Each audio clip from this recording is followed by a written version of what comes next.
Huh. 1 second. Let me see this shit.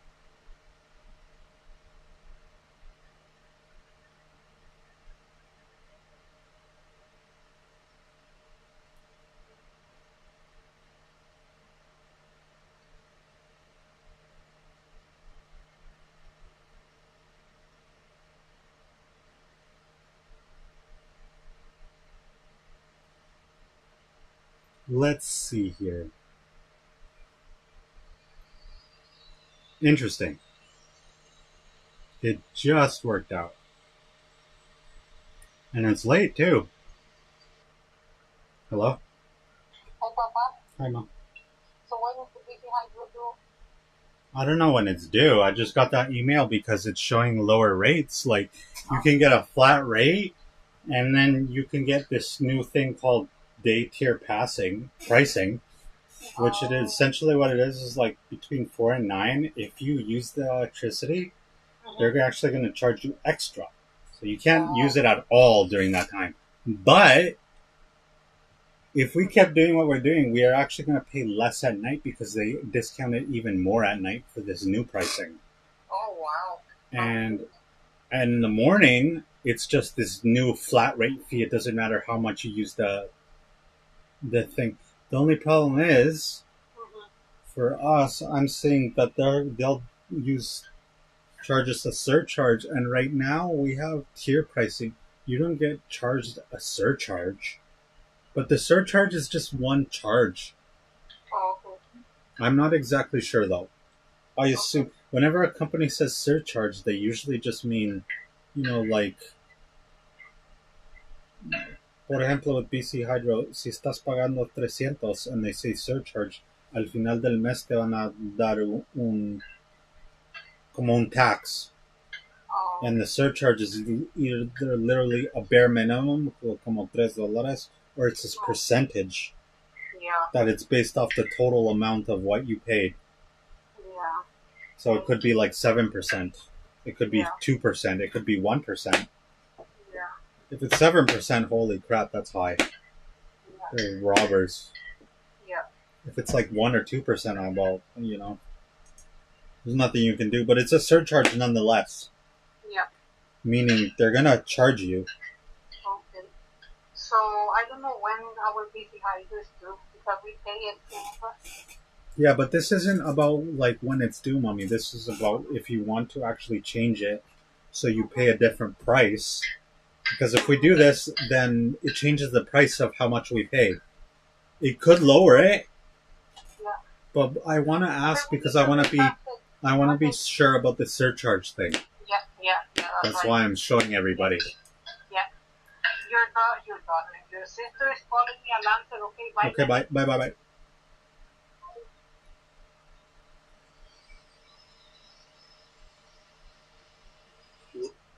Let's see here. Also, and they say surcharge. Yeah.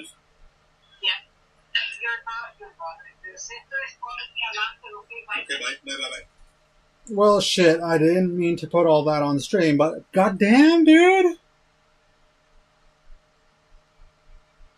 Although, honestly, this got me thinking that I could stream. So I am streaming on a 360 link camera to my tablet. That's how I'm streaming right now. Huh? That's how I'm streaming right now. This camera is connected to this tablet. Now, let me mind you that this camera is hot as shit now. After being on for I've been streaming for a minute, but I just realized that it doesn't work until I fix something else on the restream. But now that I figured it out, it's working beautifully. I'm going to go on Kick. Actually, I'm going to go on Twitch first. Just to see how it looks on Twitch.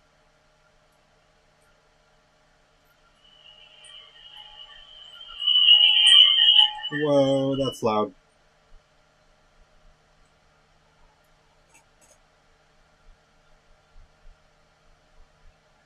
Shit!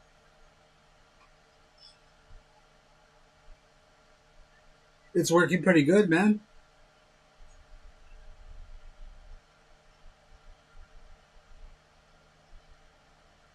Fucking hell. This works really good.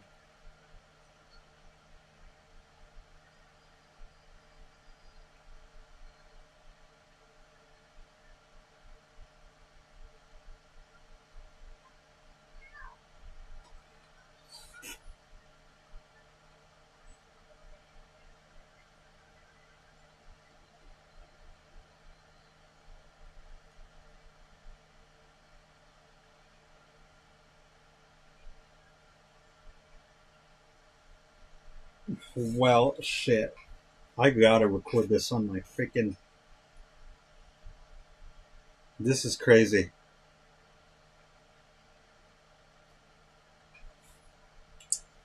This is crazy. Crazy. So I got a new app. I got a new camera.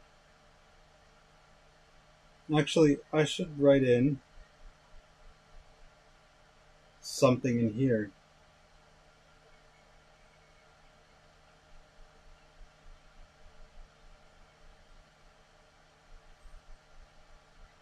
Myself.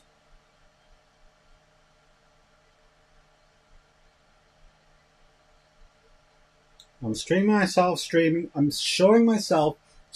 with an Insta360 link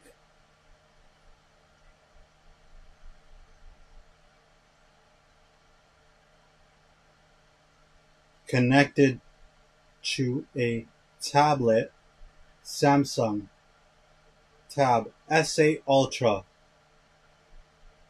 and I am multi-streaming to Kick, YouTube, and Twitch, just with a tablet and a camera.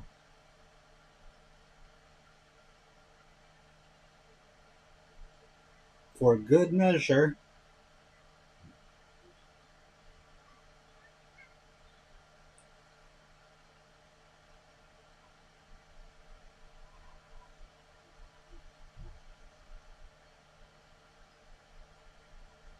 tracking is showing myself streaming with an Insta360 link. That's the name of the camera. Connected to a tablet Tab S8 Ultra. Okay, I don't need to write tablet Tab.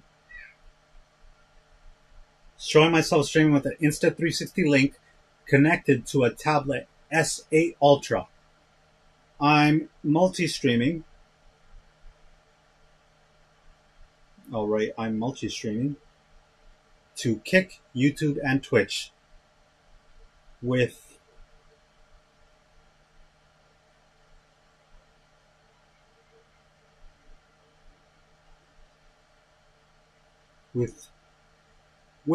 just a tablet and a camera. But for good measure, to prove I'm not bullshitting and to show how great the AI tracking is on this camera that records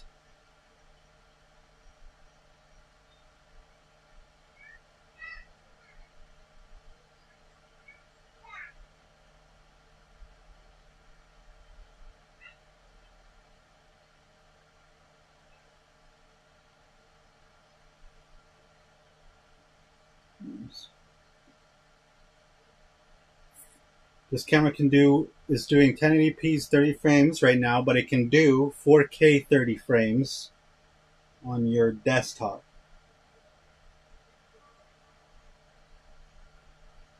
Anyways, for good measure, I am also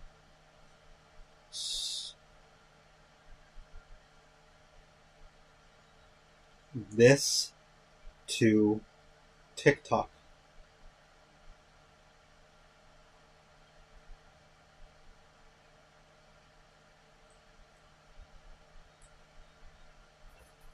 There we go.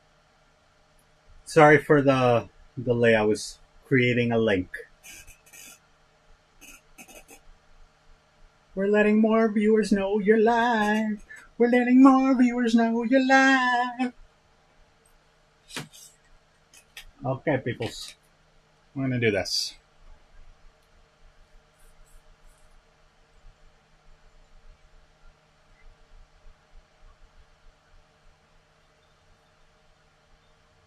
We're gonna do this. Man, if you see,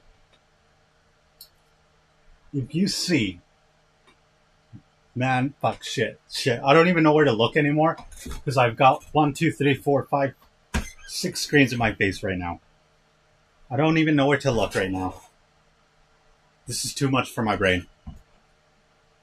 This is too much for my brain.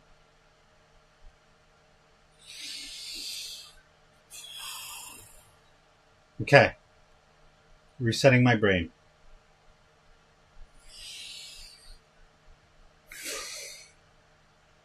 Where was I? My train of thought was, when I first connected this camera, it was so crazy to me, the difference in quality between this camera and my phone. That was insane to me already. But then I connect this camera to my tablet, and I'm looking at the quality of this camera, and then I connect my phone to a live stream, and I'm looking at my phone. I'm like, dude, let's see if even on the camera you can capture. Nah, you can't capture that. You don't really see it. Wait, what? What did it say? Pinch to move? Hold up. Hold up. It just said some really important shit that I didn't know about. Hold up.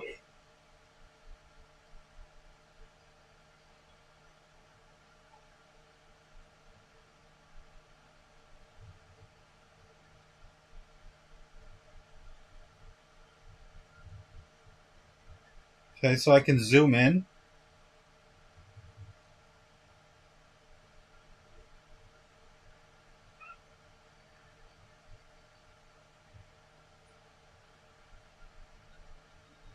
No.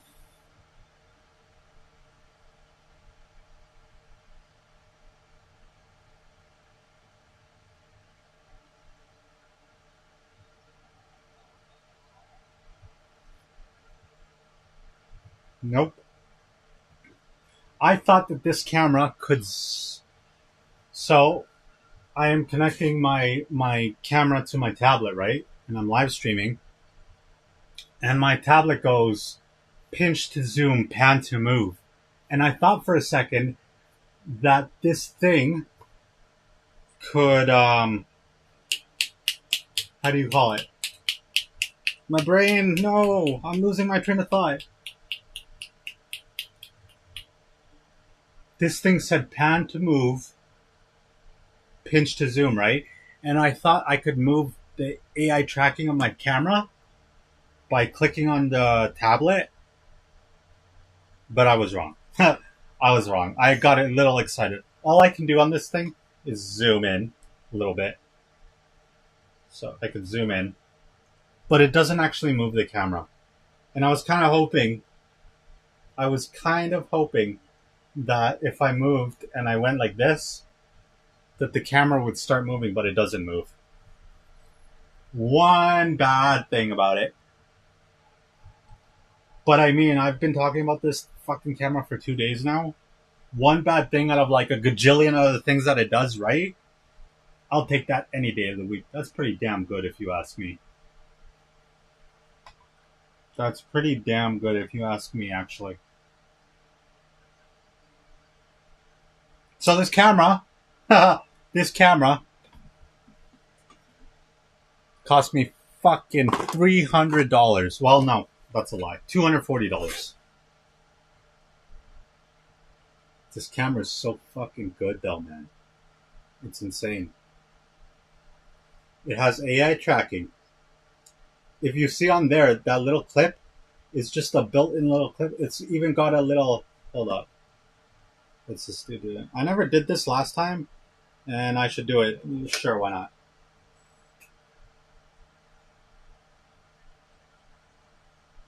How do I do this? It says invite as guest. I tried to invite you as a guest, dude, but it doesn't let me. Anyways,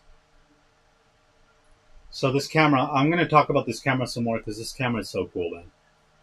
If y'all want to see, this is my tablet. Shit. You see my tablet?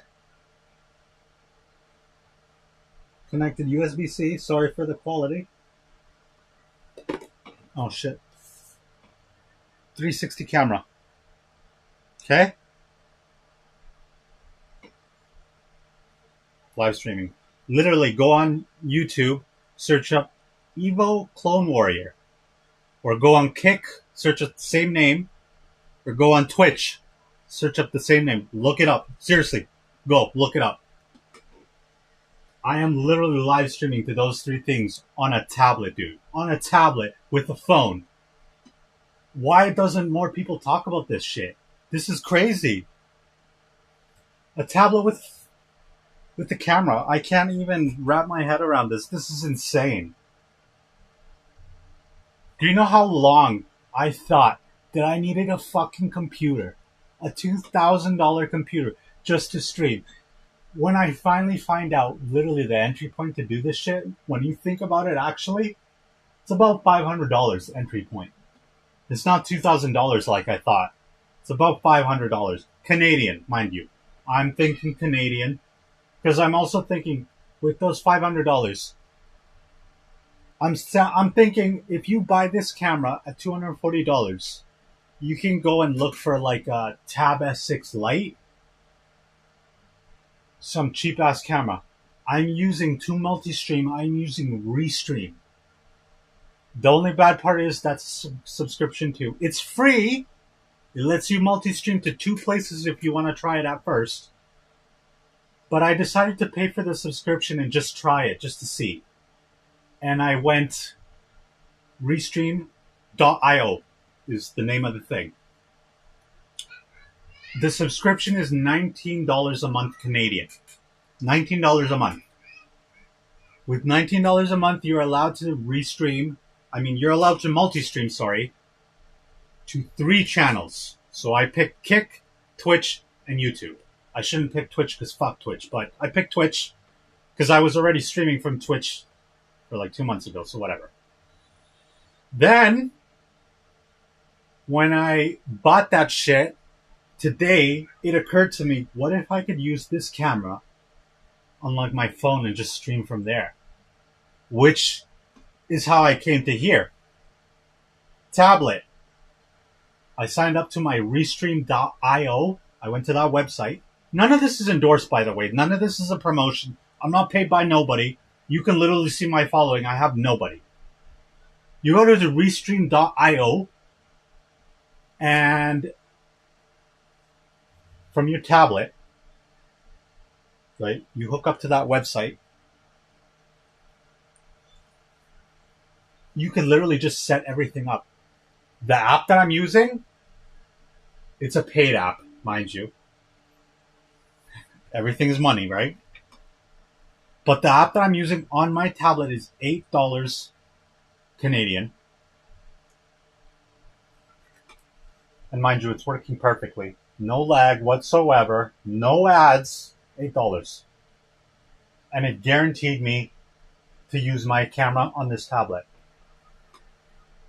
But the beauty of this app, the biggest thing about this app that people don't understand, people won't understand until you literally go and pay for this app. You go on here, you go on set. Oh shit. I can't show you right now. But if you go on here, before I did anything, I clicked here, I clicked live to push, right? It told me I had to set something up, and it shows you your SRMP or whatever that thing is called. But inside this app, it literally lets you set up your link to Restream.io. So you can literally multi-stream with this app connected to this camera. You can literally multi-stream from your tablet. You don't need any extra software. One app. You don't need any extra software whatsoever. One app. And you're streaming to 3 different places with $19 a month.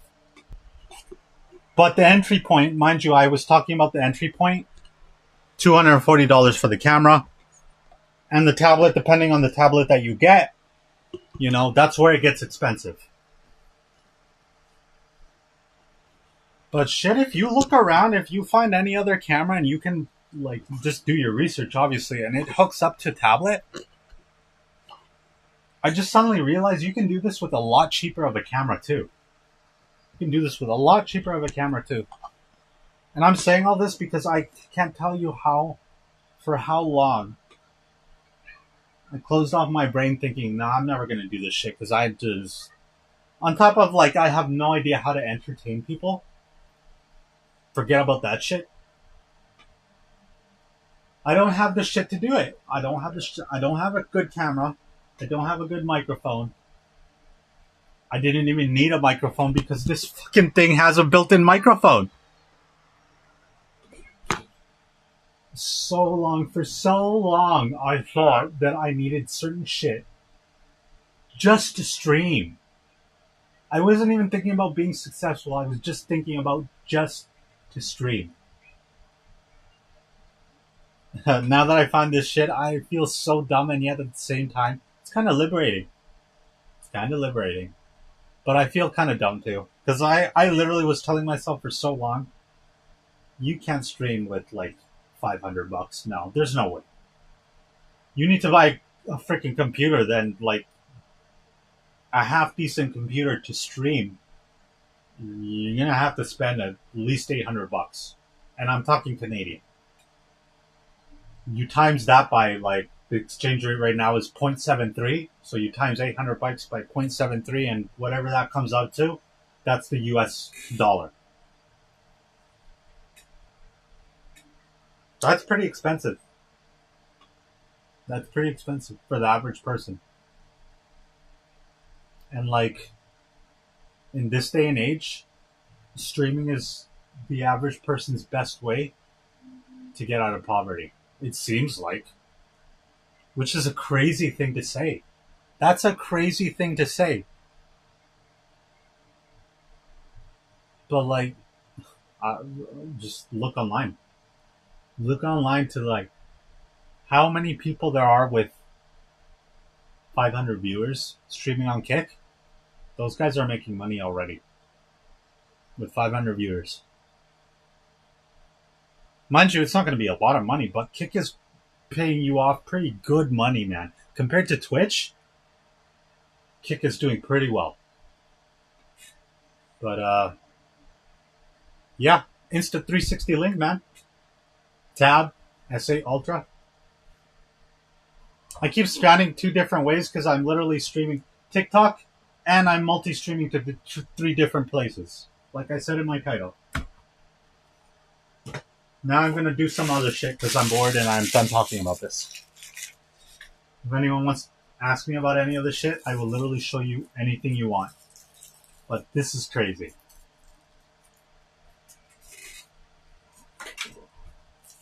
I think I'm going to play a little game. I got a little Lorcana game. I got a box.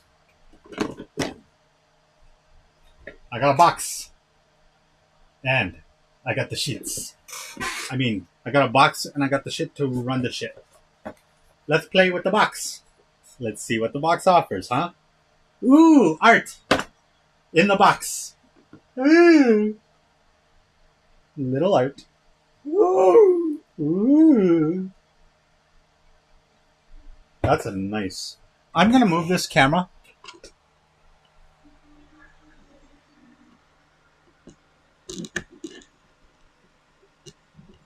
Okay, hold up.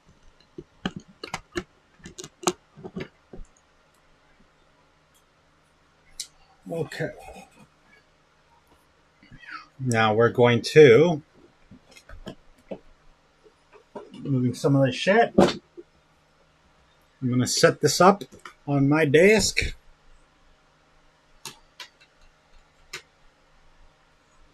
I'm going to set you up over here.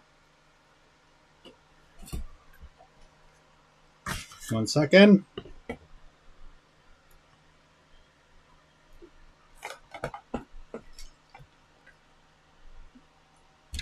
Ugh.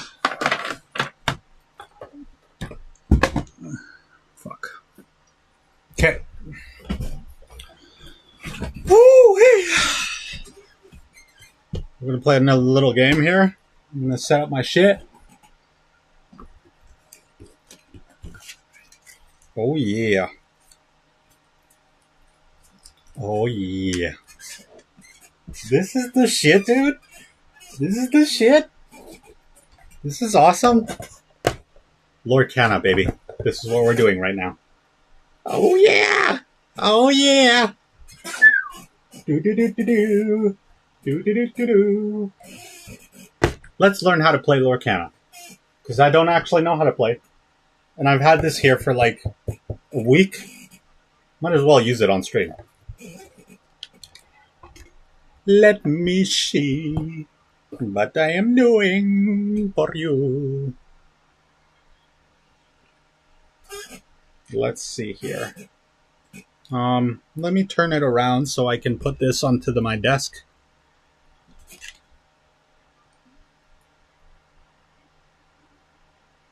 And let me change the thing on here to flip the camera.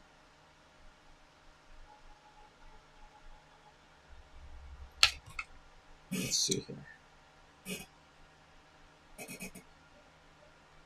There we go. That's the cool thing about this fucking phone. You can literally place it like this, start streaming on this shit. It's so cool. Can set it up with my camera. I love this phone. I don't care. It cost an arm and a leg, and I'm still paying it off, but it's a cool phone. Say hi. Hello, sad potato. Sad potato. Sad potato. Oh, sad potato. Why are you such a sad potato? Why are you such a sad potato? Here, let me cheer you up. Sad potato. Sad potato. Does that cheer you up, sad potato? Come on, smile for me. Please. I'm sorry. I'll stop fucking with you. Okay.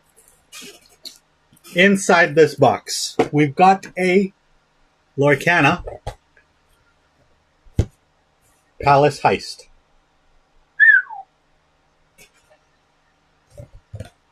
With some really nice artwork. Look at that artwork. That's some sick artwork, I'm not gonna lie.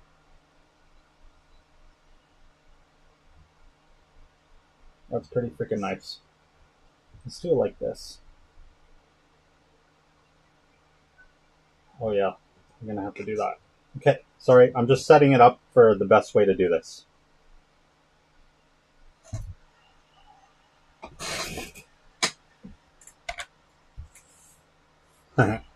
Okay. Now, inside this box, Palace Heist, we get one playmat. A really nice playmat. Should we open this playmat? Open the playmat. Okay, fine, I'll open the playmat. Hold up. Let me see. This thing is not opening. So this thing in stores, in Canadian stores, I think it costs like $70 now. But it's actually pretty nice if you ask me. You get some nice shit. Actually, wait, let me move this shit off my desk. Because I have a keyboard, I have a mic here, and it's kind of getting in the way. No! There goes all my other shit.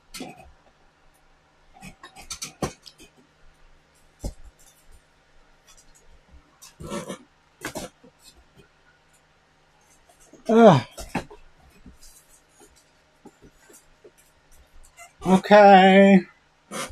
So we have this playmat. Let's see this playmat. Ooh, this playmat is nice, dude. Okay, here, let me show this one first. This playmat is nice. Holy shit, that looks nice, dude. Yeah, let me show this so y'all can see.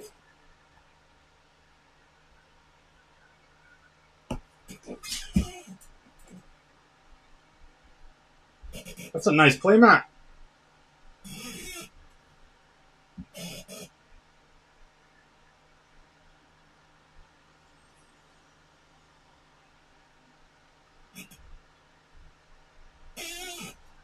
This is the back of the playmat.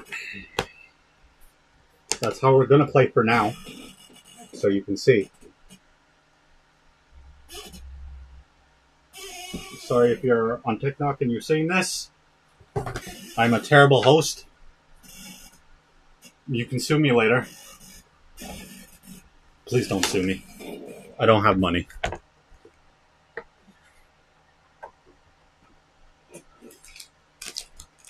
You get 3 of these to put inside your cards, which is actually kind of nice that they even give you this at all. Okay, I'm not going to lie, that's one sick card. That looks sick. Even if it's just one of these big ass.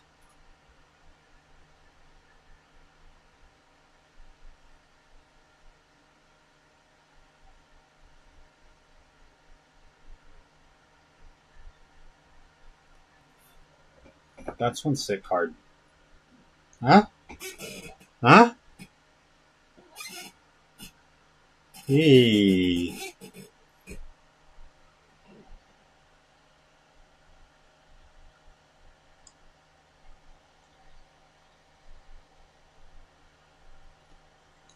Oh, I can't.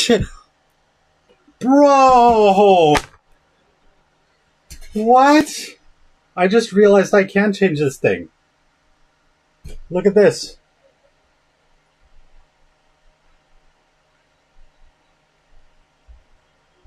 Oh my god, I thought you could do it just on the screen doing this. But no.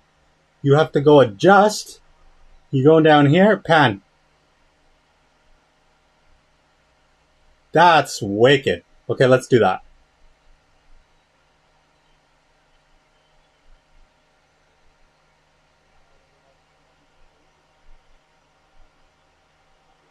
Okay, no.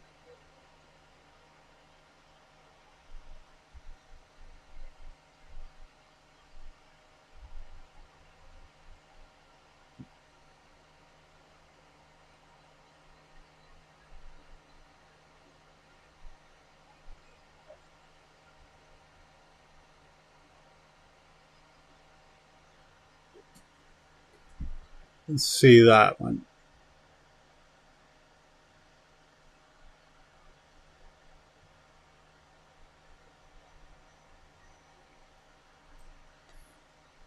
Okay. Let's see if that works. Let's see if that works. I don't know if it's going to work. Yo no sé si trabaja, but we'll see. So I bought this box. Palace Heist. And we're going to play this right here. This is telling me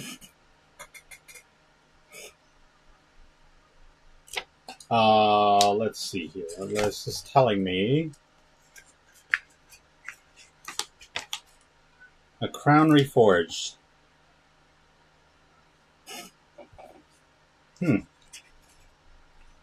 This is all just rules, objectives. What's the objective? Let's see.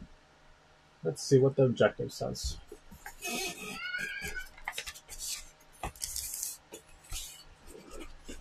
Let me go here and let's show everyone what the objective says. Yeah.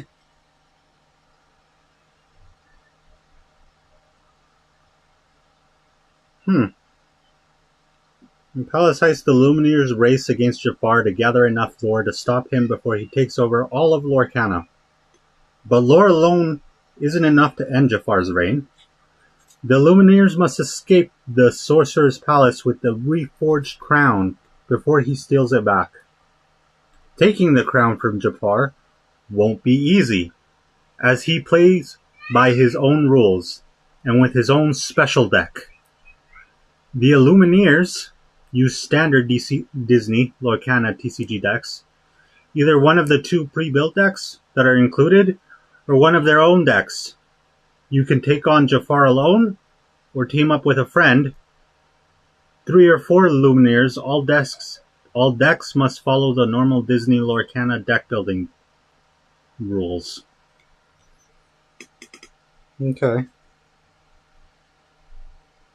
Working together, you'll race to collect lore and escape with the crown to prevent Jafar from becoming unstoppable. Okay.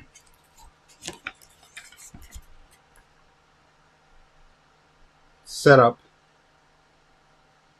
Based on the number of Illumineers facing Jafar, place his draw token on his playmat to indicate how many cards he draws each turn.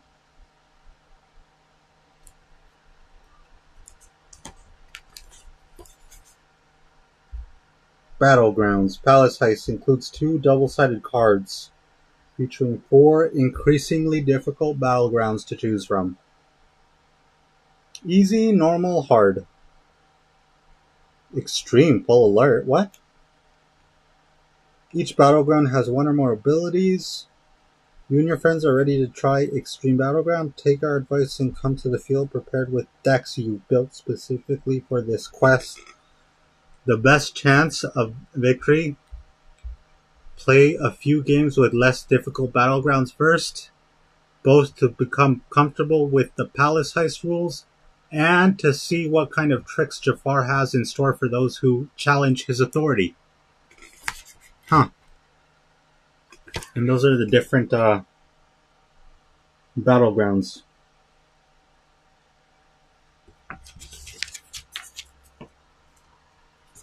Okay, now this is explaining Jafar's turn. Follow the steps below on Jafar's turn, which works differently than a normal turn. His play decisions are built into the rules, so his deck can usually run itself. Okay, well, you know what? We're just going to go with it. We're going to go with it. We're going to see. Just give me a second. Let me set up this whole thing. I've never played this game, so let me just see. Special rules. Jafar doesn't pay into ink to play a card. He only checks to see if he has the amount of ink that would normally be needed to play it. If he doesn't, that card goes into the inkwell face down. If a card is returned to Jafar's hand, it stays there until the reveal step of his next turn. Each card that's been returned to Jafar's hand is revealed and played before Jafar plays any of the cards he drew during his turn. If any effect requires Jafar to make a choice, the Illumineers make that choice together and resolve it as though he'd done it. Note, when reading cards for another player, it can be easy to mix up which of you is meant by words like you and your. For clarity, Jafar's cards refer to him using his name and pronouns. This is different from the standard wording that uses you and your, but it works the same way. Jafar's scenario deck includes something new called obstacle locations. These are special defenses and traps that you could encounter anywhere in the palace. Jafar's locations are designed specifically for the Illumineers to deal with and have several new rules in addition to the usual location rules.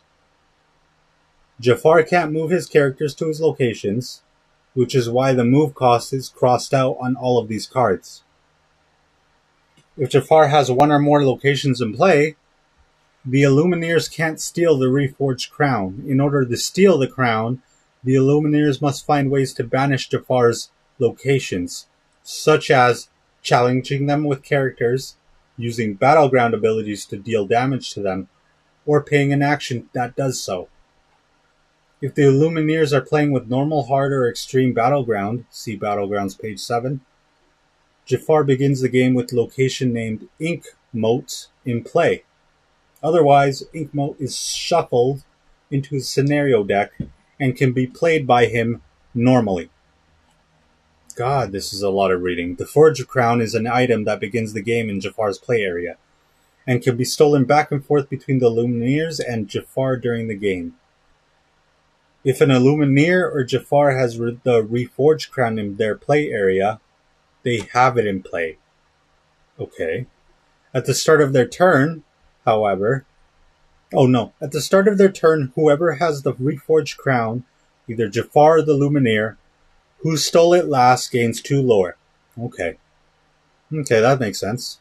While Jafar has the Reforged Crown, he can't lose the game. No, only the individual Illuminaire who has the Reforged Crown at the start of the Lumineer's turn gains 2 lore. That's good to know. The other Illuminaires don't gain lore this way because they don't have the Reforged Crown. Okay, that's good to know. Let's see here. During the game, the Lumineers must find a way to steal the Reforged Crown from Jafar. They can't win without it. Okay. Using the rules below, Jafar and the Lumineers are likely to steal the crown back and forth from each other several times before the game ends. While Jafar has no locations in play, each Illuminaire may exert one of their ready characters during their turn. Each of these characters must have been played on a previous turn. If all Illuminaires exert a character this way, the Lumineers choose one Illuminaire to steal the Reforged Crown. The chosen Illuminaire moves the crown to their play area. You can steal the crown from another Illuminaire by following the same rules used to steal it from the Jafar. Okay, that's all great, fine, and dandy, but I already forgot how the fuck you steal the shit from Jafar. Fuck me. You know what? Fuck this shit. We're just gonna start. Okay? We're just gonna start because who the fuck likes the rules? I certainly don't. This is everything that comes in this box. This is a nice box, actually. Might I add you that this is the box that it came in. This is the box that it came in. I already like this, although you know who's in there. Don't open that if you want misfortune. It's a nice little box. I kind of want to keep this box. Huh? Fuck, I can put magic cards in there. Okay, fine. I'm funny. Fuck you guys. Okay. See, and we can take these out. We can take these out. We can take these out.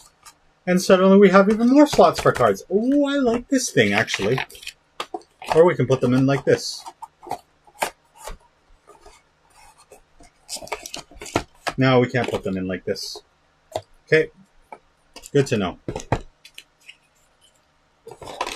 Sorry. Sorry.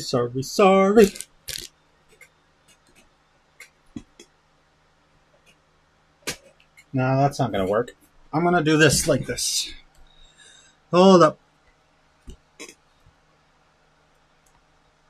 There we go. We got a good setup going on here. Ooh. How's that looking now? Let's see. How's that looking? You can semi-see there. I want everyone to be able to see. Because, well, I do.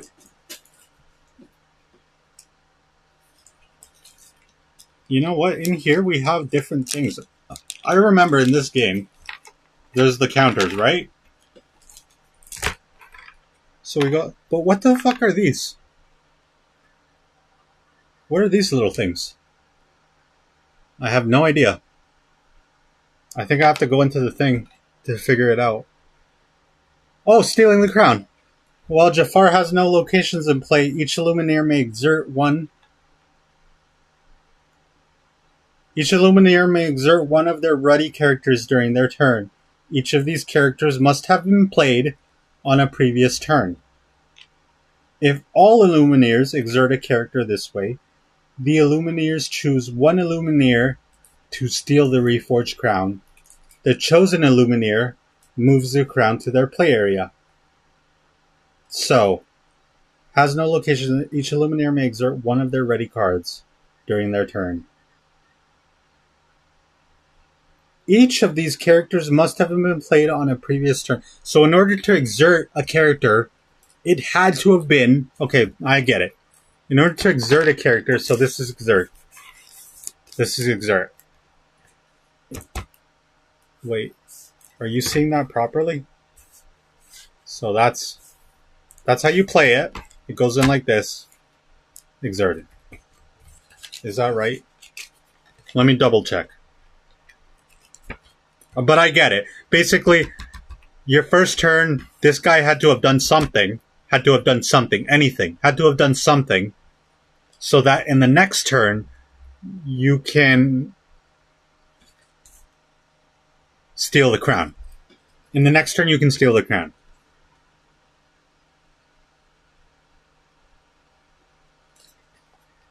Ah, here. This is what they are. That still doesn't tell me what they are, but this is what they are.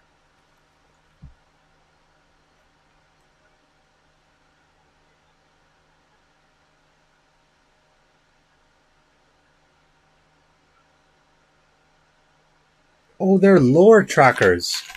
Never mind. They are lore trackers for players. So this one...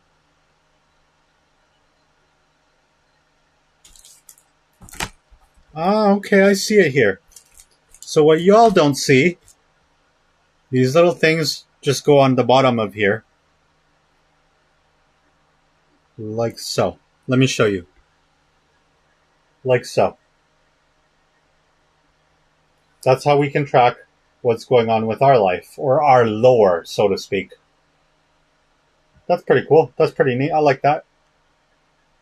I wish they were magnetic. But, you know, if they were, they'd make us spend more money. I really like those, though.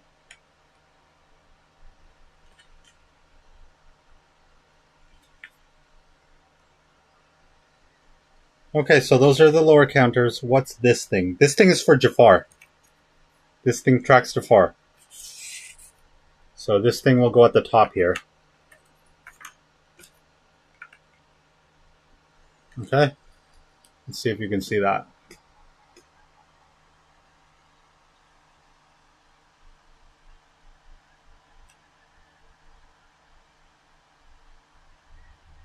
Yeah, there you go.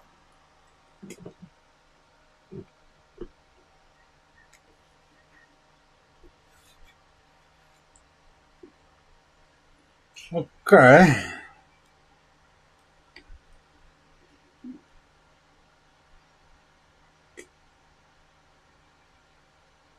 There we go. Okay, so I have my shit here. Yeah, but since I have a cool one, I'm going to use the cool one. Because I like the cool shit. And I am cool like that. I'm cool like that. I'm cool like that. Yeah.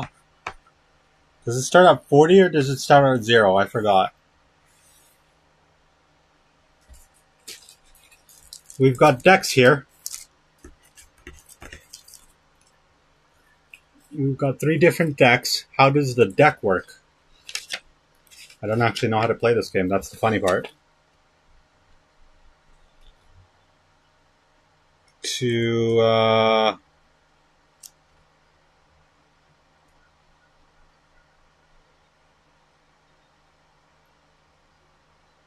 So, the objective here is working together you'll race to collect lore and escape with the crown to prevent Jafar from becoming unstoppable. That's the objective.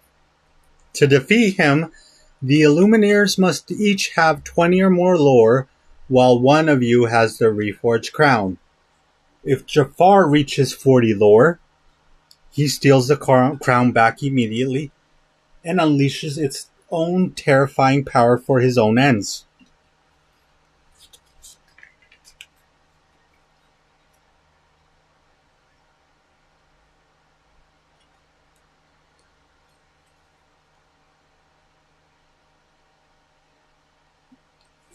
So, based on the number of Lumineers facing Jafar, place his draw token on his playmat to indicate how many cards he draws each turn.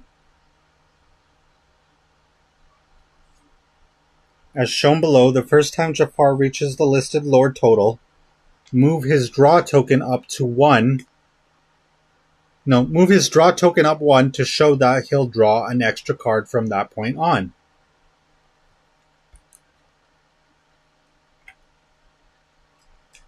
So 1 Illuminaire, draw cards, 2 draw cards. And then at lore 20, he draws 1 card. No, he'll draw 3 cards. Okay. Well, shit, that doesn't sound good.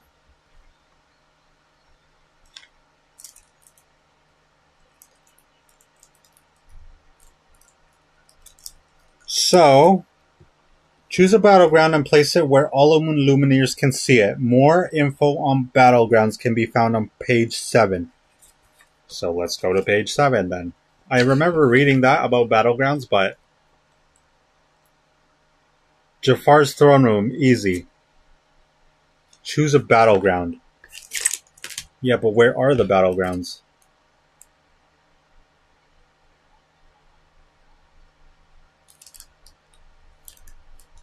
I don't know what's in this, but I really feel like opening it. These are the 2 decks because I can see it. You can literally see the different colors. So these are the decks that you're supposed to play with. And I imagine this is the deck that you're going to be fighting against, which is Jafar's deck. Because I can see it says Jafar in red and all this other shit. Right here. It shows all that. And my phone is dying, so I'm not even going to be able to live stream all this that long. But I'm going to live stream a game here.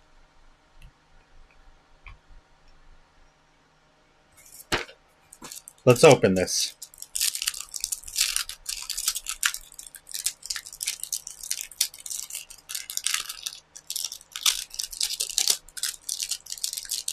Let's open.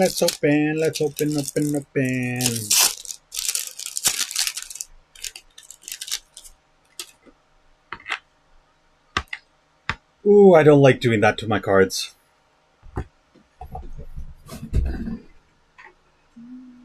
I don't like doing that to my cards. So we're gonna do this. We're gonna take another deck that I have. You know what? I'm gonna just play with my own deck. Nah, because you want to see the things that are in here. Okay, well, let me get some sleeves here.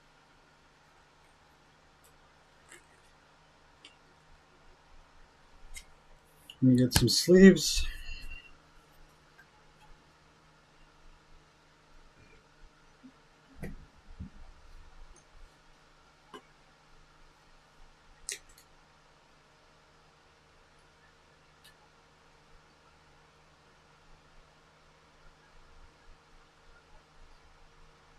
Oh, god damn it. I don't think I have enough sleeves. Shit. Shit. I might not have enough sleeves. Never mind, fuck it. Let's just play. So, shuffle Jafar's scenario deck and place it face down. Yeah, but we need a draw. We need a block.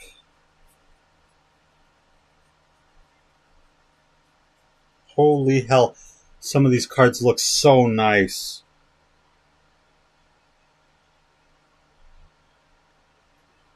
I really like some of these cards.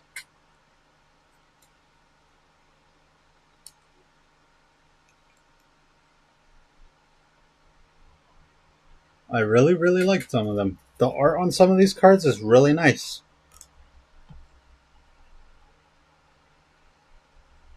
Because here's the thing. You open one of these. Oh, look at this one. This is my Pluto from an Into the Inklands deck. Pongo, sorry.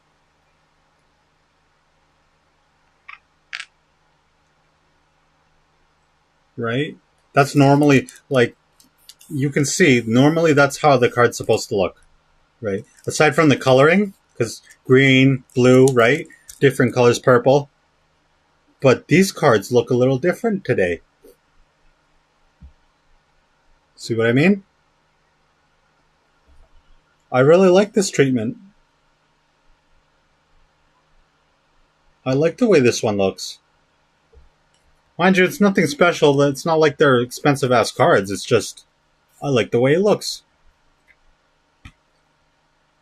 Okay, please. Please stop.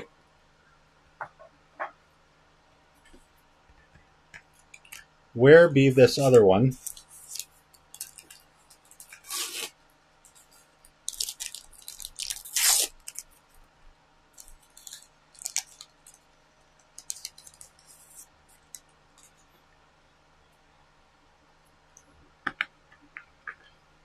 Ooh, the man.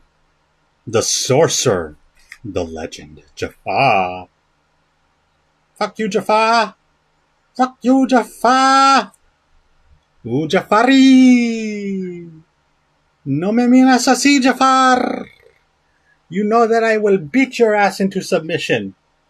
No! Okay, I'll stop. I'm sorry.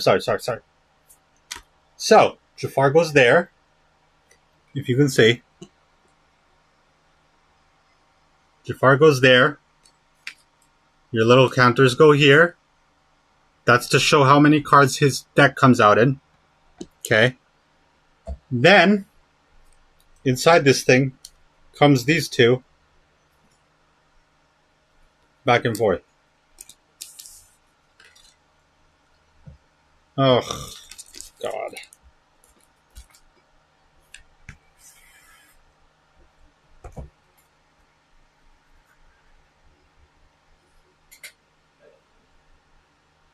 Then you get this one.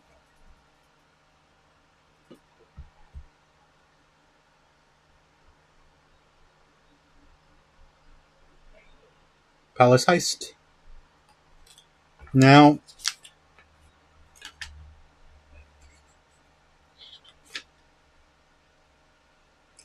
yeah, so we got the Crown Chamber. This one's hard. Jafar's Throne Room. Jafar's Throne Room is the easy one. So I'm guessing normal would be behind Jafar's throne. Oh no. Yeah. So easy is the front. This is easy. This is normal. So we're following these rules that are on this card. Let's see if you can read that without the lighting messing with it too much. Or does the lighting help it? Maybe the lighting helps it.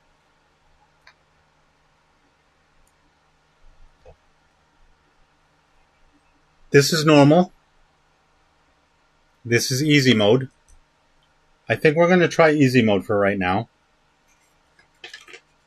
And in this thing it says placed heist includes, two double-sided. Okay. Each battleground has one or more abilities Illuminators can use on their turn by paying the listed lore cost. So, one or more abilities by paying the listed lore. So this is easy. And as you can see, that's the lore cost. 1 lore, 2 lore. Oh, no, sorry. Nope. It says right there. Chosen character gains resist +1 until the start of your next turn. Chosen Illuminator gains 2 lore. Wait, so you use 2 lore to gain 2 lore? That doesn't make any sense.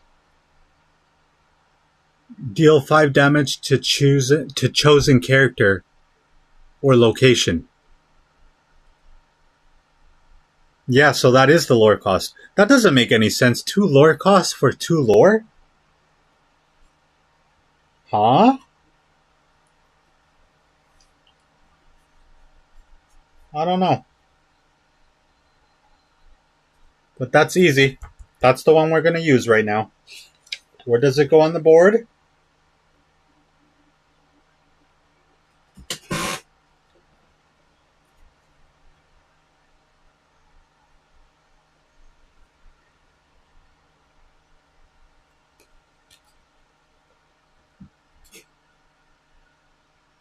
So, here's Jafar's turn. Follow the steps below on Jafar's. It says, follow the steps below on Jafar's turn, which works differently than a normal turn. His play decisions are built into the rules, so his deck can usually run itself.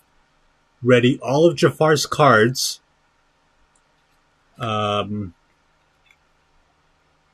Start of turn effects happen. If Jafar has the Reforged Crown at the start of his turn, he gains 2 lore. If he has any locations in play, he gains lore equal to their total lore value. Wait, what? He gains equal to the total lore value. Start of the turn effects happen. If Jafar has the Reforged Crown at the start of his turn, he gains 2 lore. If he has any locations in play, he gains lore equal to their total lore value. Okay, I got it this time. Where's the lore value for each location? Or I'm guessing if the locations, they mean in the desk specifically location.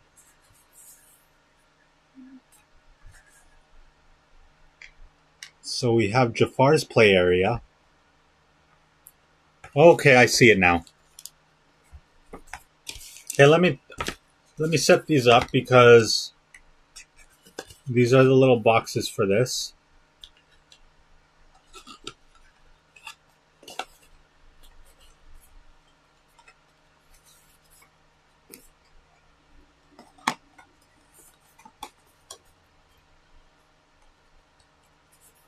Okay. You got your little boxes that come with it.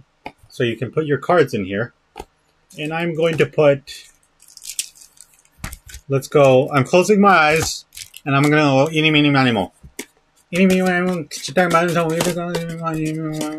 Okay. This is the one we're using. This is the one we're putting in here.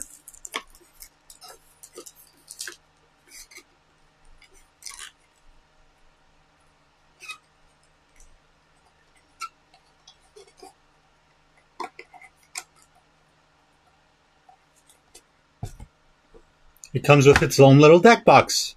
It actually came with 3. I actually like that little addition. Oh, this is... Each one is meant to... Oh. Okay, I see. Blue and purple. Oh, there's a deck box meant for... So you know which deck is for which. So this is the yellow and blue deck box for the... Oops. Well, whatever. I accidentally put the yellow and blue for the purple one. Jafar has his own deck box. I just realized. And then you have an Anna and a Pinocchio. No, Elsa and Pinocchio deck box. Elsa! That's for everyone on here.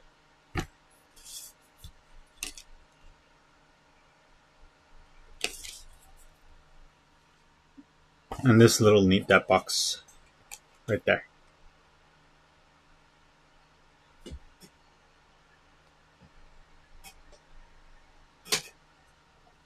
Okay.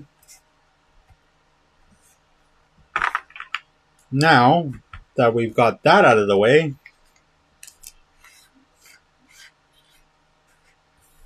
and we know what's going on with this, we're going to put the crown where it belongs. This is the crown that we're talking about.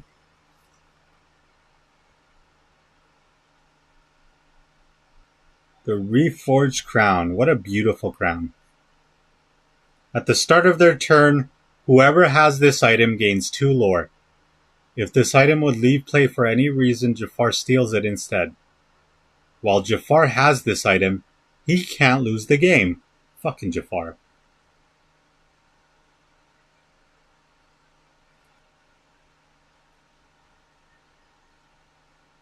Look at how thick this freaking card is. But I love this card.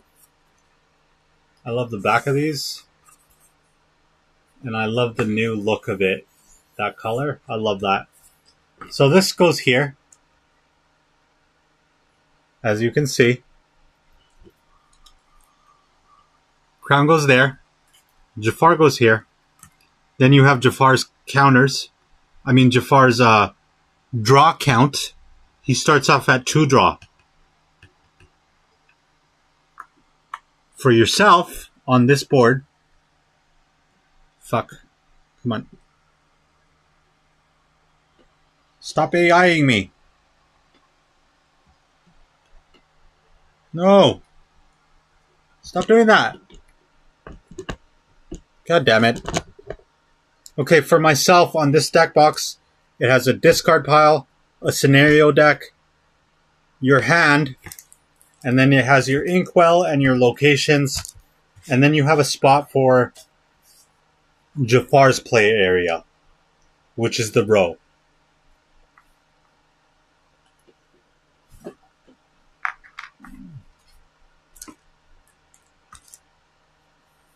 So for the location, we'll put this here.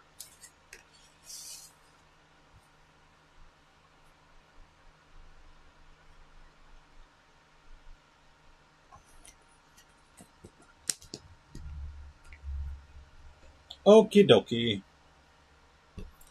And for these lures, since there's only one of me, we're gonna put these in here.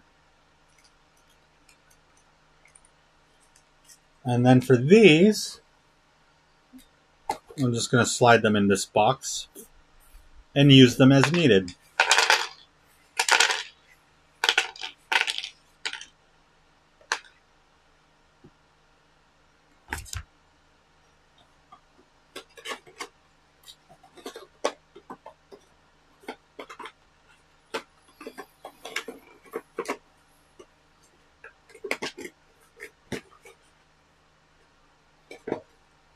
Anything else?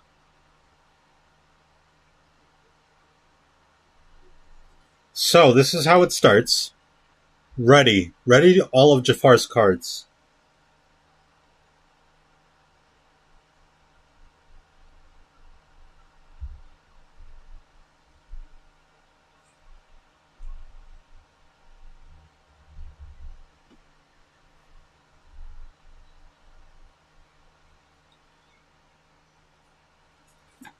So this is what I want to know. How this is going to play out. Oh shit, let me just fix up my camera because it moved.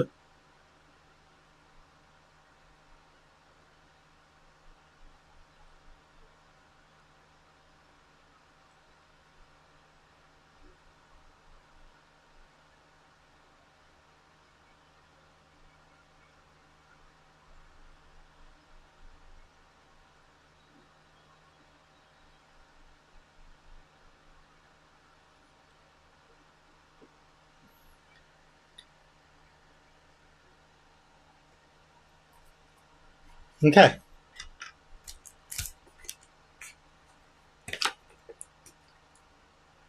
I am confused on how my shit's going to work out on this.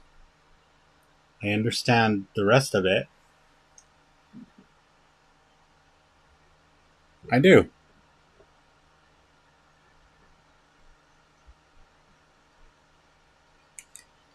But I don't understand all of it. So resolve the row of characters and items Jafar has in play. From the Lumineers left to the right. If an item has an ability with an extra cost, Jafar exerts the card to use the ability. If a character can quest, they do exert them as usual. If a character can, for freak's sakes, man.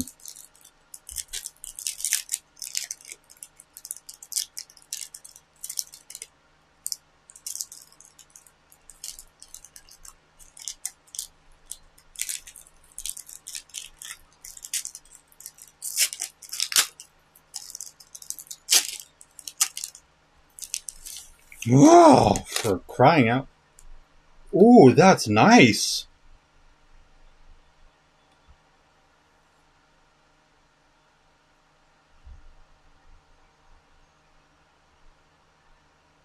I didn't know Goofy came legendary. Oh no, that's just a foil.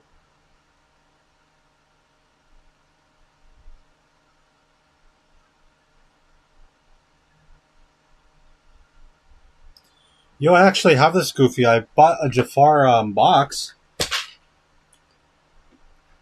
and I got that Goofy.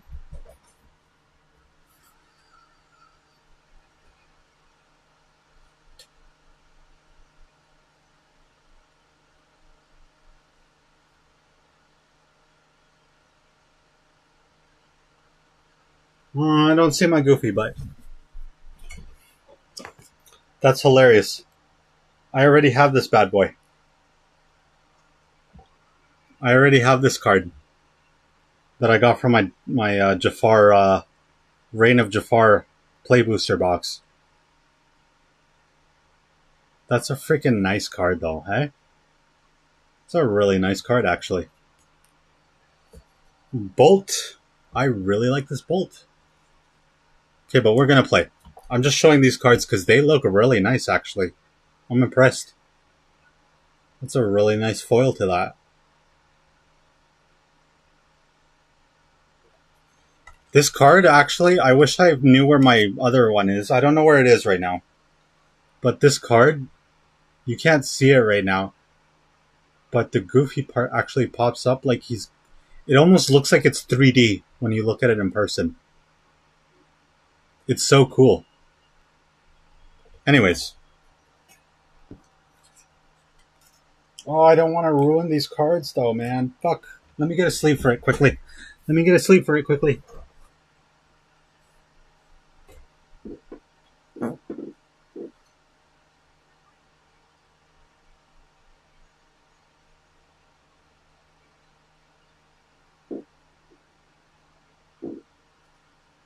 Oh, shit.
Hmm.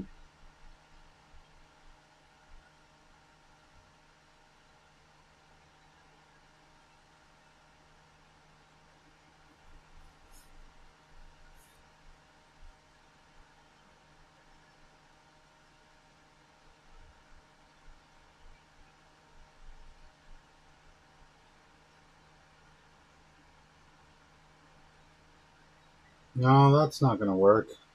Fuck me. Okay. I don't know why that started messing up. Ugh. Fuck it.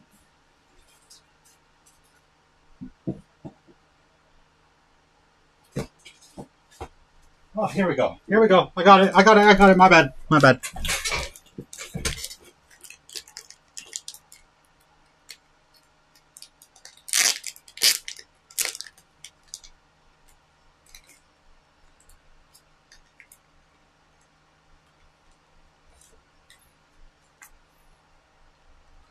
I just like doing this to the foils because I really like these. I don't care if they're not worth anything. I just really like them. Oh, those are nice. Anywho, And plus, I'm playing by myself, so it doesn't even matter if I know where the freaking foils are. So we're going to shuffle this deck. We're going to just play a round of this and see how this works out.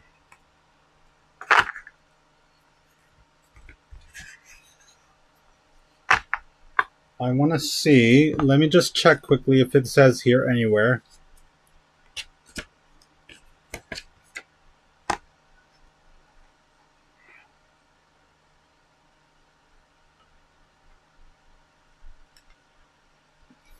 So it says here that he doesn't need any lore to play his cards. He only needs the correct amount of lore, and if he doesn't have the correct amount of lore to play the card that currently comes up, then the card goes face down into the inkwell. If Jafar doesn't have the correct amount of lore, the card goes face down right here when I pull it up. So, and there's that. There's Jafar's play area. There's his little deck here. We're going to put his little deck right here. Actually, I have to shuffle it first. Fuck. And I hate bending my cards. I mean, I guess this one doesn't matter, except for the fact that I really like these cards.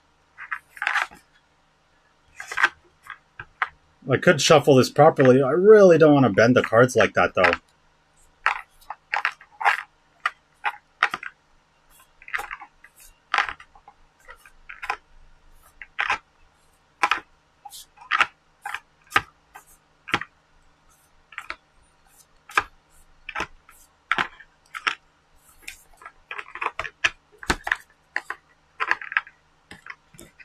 Shuffling terribly, but I'm shuffling.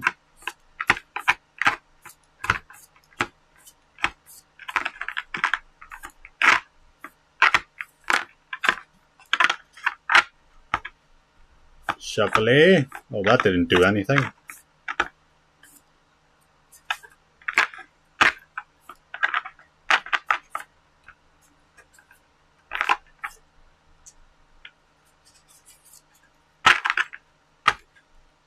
Good enough.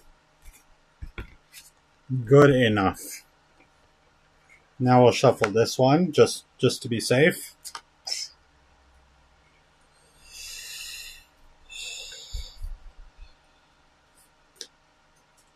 Shuffle, shuffle, shuffle, shuffle, shuffle, shuffle, shuffle, shuffle, shuffle, shuffle, shuffle, shuffle, shuffle, shuffle, shuffle, shuffle, shuffle, shuffle. Shuffle, shuffle, shuffle, shuffle, shuffle, shuffle, shuffle, shuffle, shuffle, shuffle, shuffle, shuffle.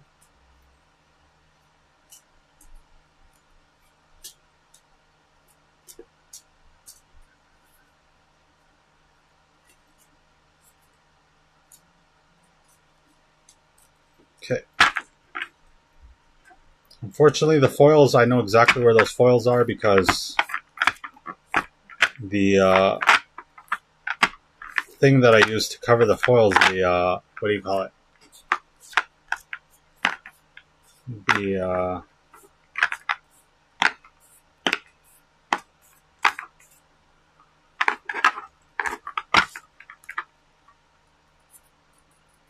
fuck, why am I forgetting the name of this shit? The sleeve is bigger than the card, so you can literally feel where the card is.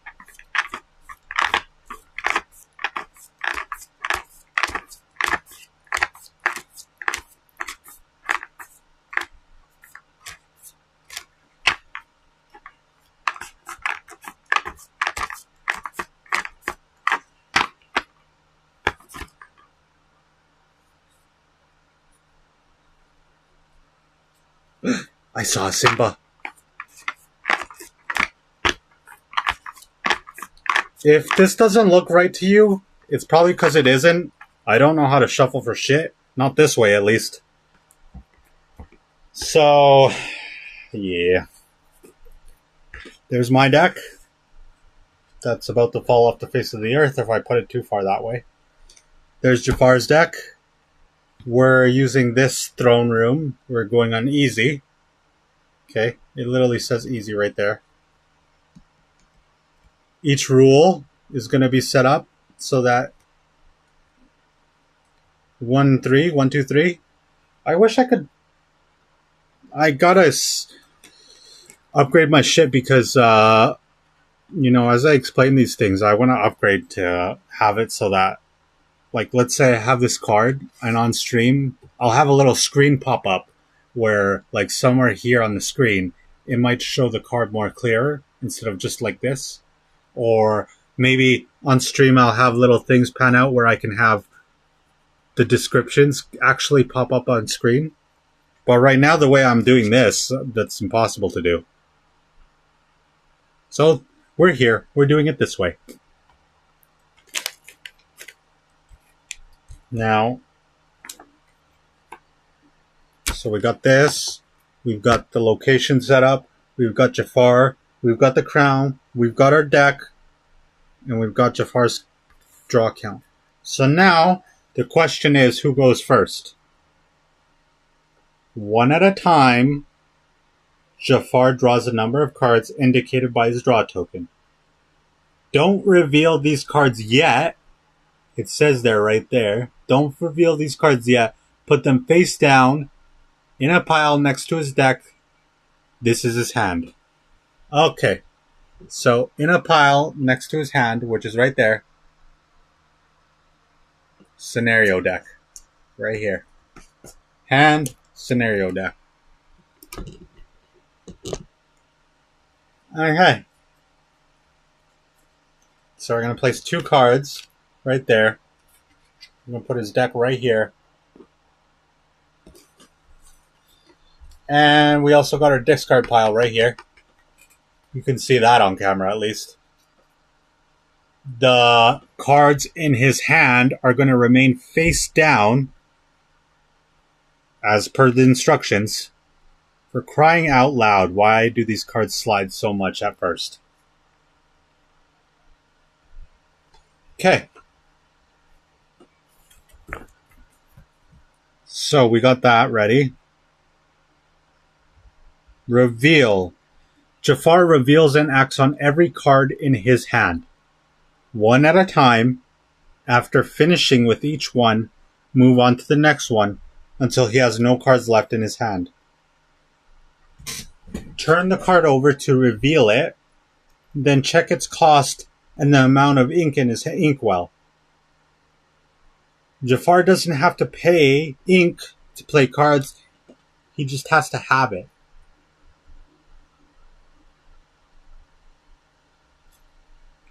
What? He doesn't have...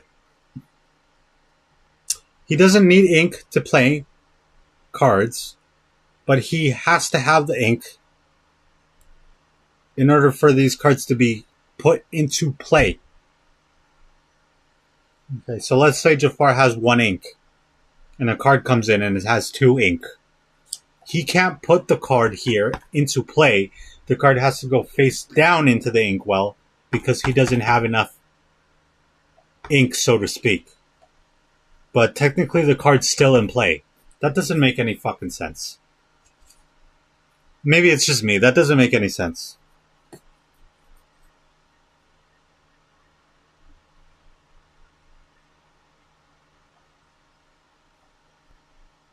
Oh.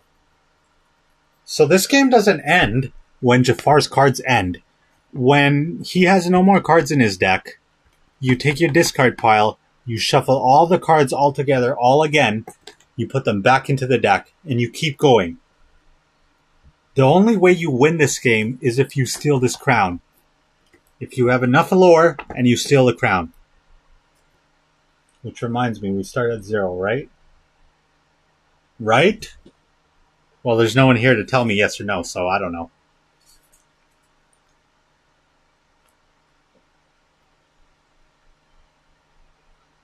What is this button on this my thing? Well, let's pin that.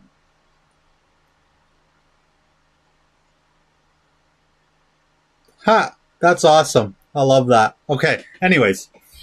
So, the game doesn't end when his deck disappears. You take the discard, you shuffle it, you put it back into the deck, you keep playing. The game ends when you, as a Lumineer,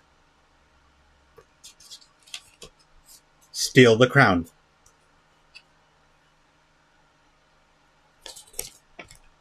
So, winning the game on page 18. Winning the game, you all win when each Illumineer has 20 or more lore, and one of you has the Reforged Crown. The Illumineers win the game. Plain and simple. Plain and simple. That's how you win this game. You have to have 20 lore, and somebody has to have stole the crown. The Illumineers win the game only if both of these conditions are met.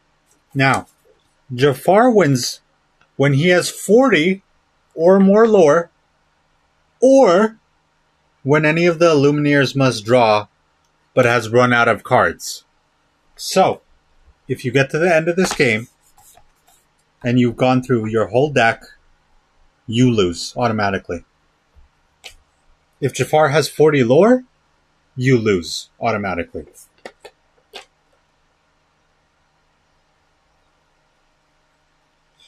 For those who defeat Jafar and escape his treacherous palace with the crown, one more secret awaits. Reveal what has been hidden if you dare. Shit, that actually kind of makes me want to look into that. The fuck is in there? Huh?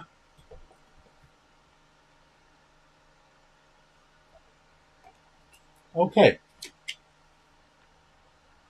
Well, now that we know.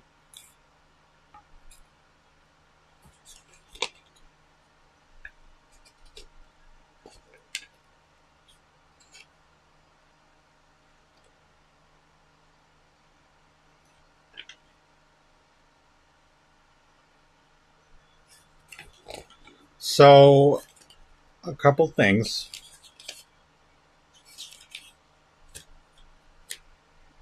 One last little thing. Hold up. Let me check. One last little thing. Disney Lorcana.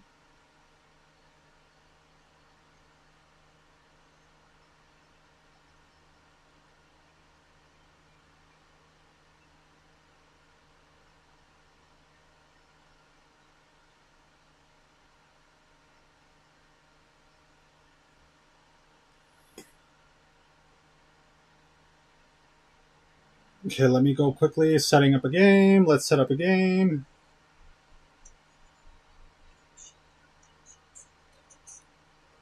They then draw 7 cards. You can look at your cards, but you can't look at your opponent's. Okay, 1, Each player 2, will also need 3, a way to keep track of their lore. 4. You can use the lore tracker from the 5. starter decks, or any other method you wish, as long as it is clearly visible to all players. This is a Place lore some damage tracker. counters nearby, so you can reach them easily. But in this awesome Finally, little game, we have randomly this. decide who is going first.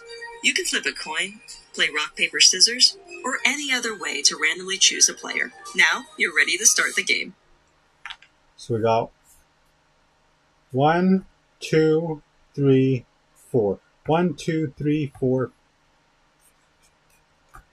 5, 6, 7.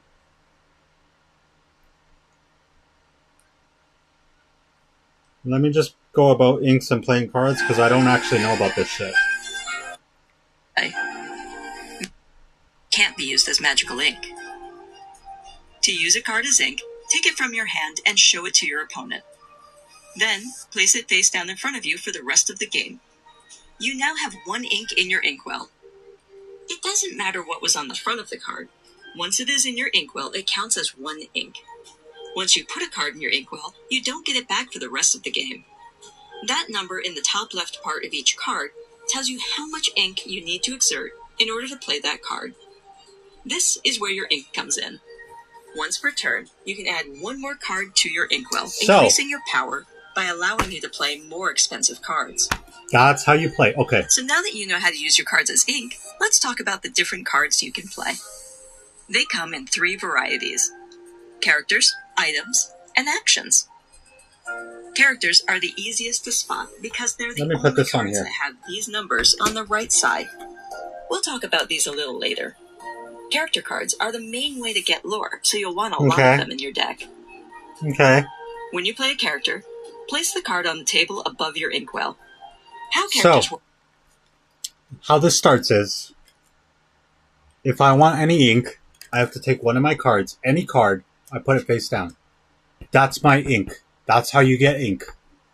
So, Jafar at first, because he's not going to have any ink unless he has a card that has literally 0 ink, and that's impossible, I think. The first card is going to be ink, no matter what. The second card, I'm guessing, is not going to be ink. Any card that goes down face down suddenly becomes his ink. Any card that he comes into play goes into this area. Jafar's play area, which is the lower, the row.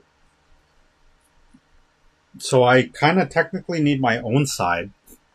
This board is actually just meant for Jafar. Okay. Work is covered in a later video, but for now, just know that characters can't do anything on the turn they're played. You have to wait until your next turn to use them.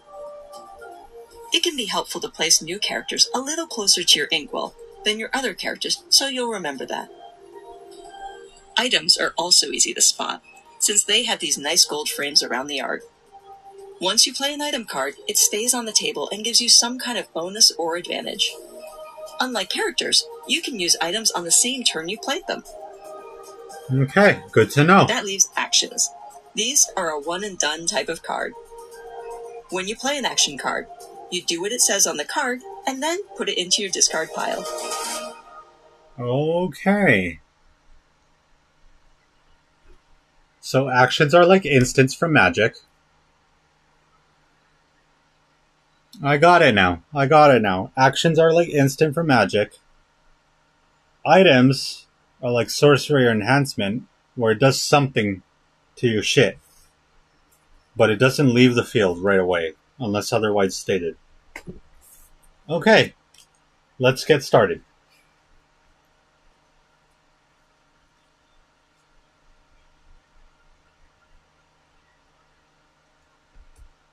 My bad boys are at the bottom.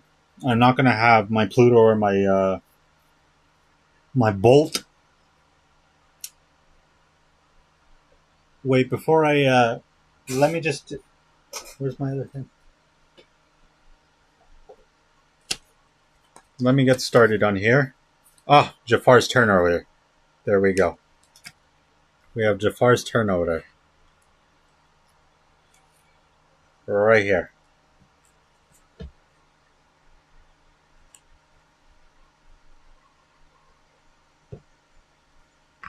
I should probably put this like this. Jafar's turn order. Ready all of Jafar's cards. Start of turn effects happen. If Jafar has the Reforged crown at the start of his turn, he gains 2 lore. If he has any locations in play, he gains lore equal to their total lore value.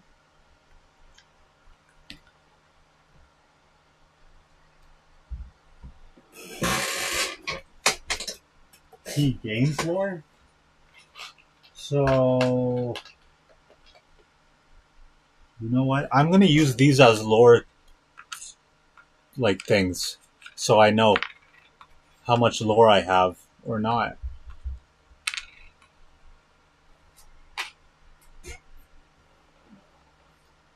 Jafar starts at 0. That's for Jafar. And for myself, I'm going to use these things. Because I technically have a playmat. Actually, you know what? I have a playmat.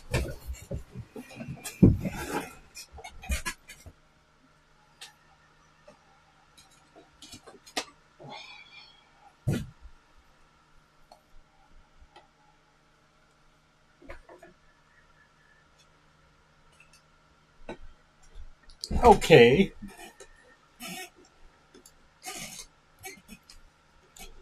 We got a playmat for me.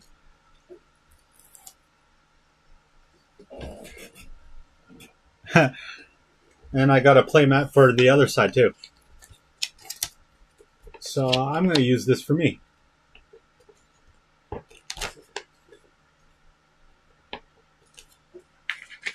Yes, sir.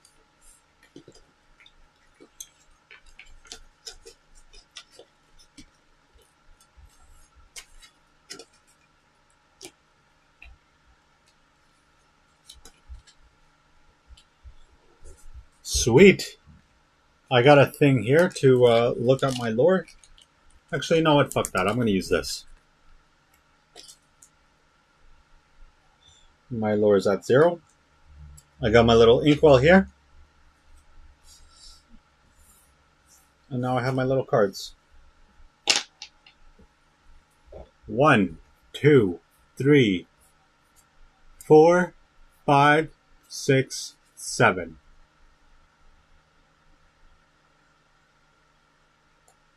Seven cards. 1, 2, 3, 4, 5, 6, 7. 7 cards. Jafar starts out with 2 cards. And his 2 cards are over here. You can't see it on camera because it's just not enough space for me, but it's there. We're going to start. We're playing for the cards. The heart of the cards. They're going to be right there. Right from the taking, from Jafar. I'm taking that shit from you, Jafar. Huh? You tried to kill Genie. And I will not forgive anyone who hurts Robin Williams. No, no, sir. So, now we go. Let's start. First one. Doom. Jafar. Ooh, that's a nice Jafar too. You know what's so funny? I bought a box of Reign of Jafar. I never got a Jafar. But that's a really nice Jafar. But Jafar doesn't have any lore right now. So, this goes face down in the inkwell.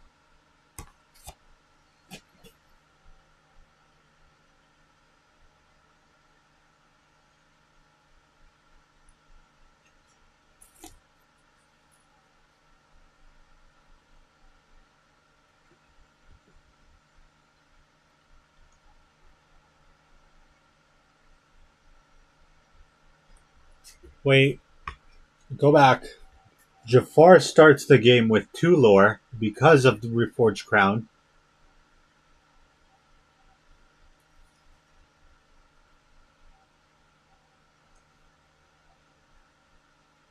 Jafar starts with 2 lore counter because of this Reforged Crown. Then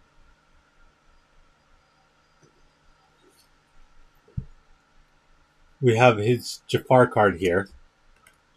But he doesn't have enough ink to play this. This is at 2. So this card would go face down into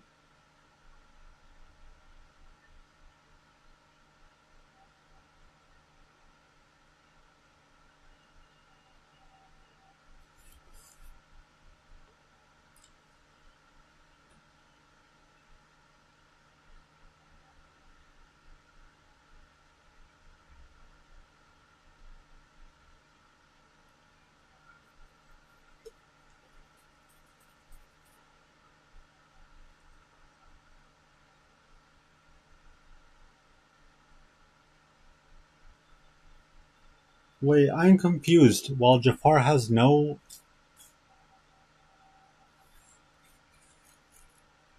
Oh, well, he has no locations in play.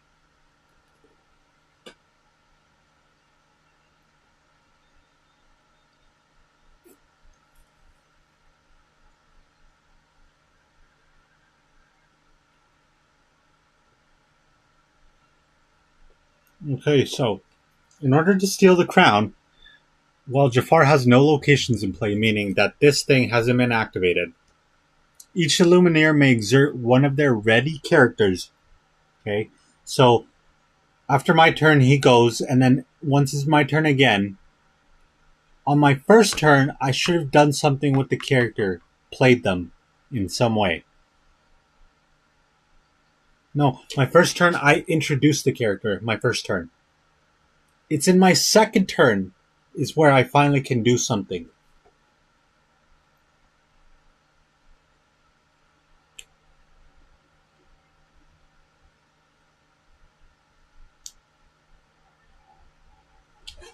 Did I get that right?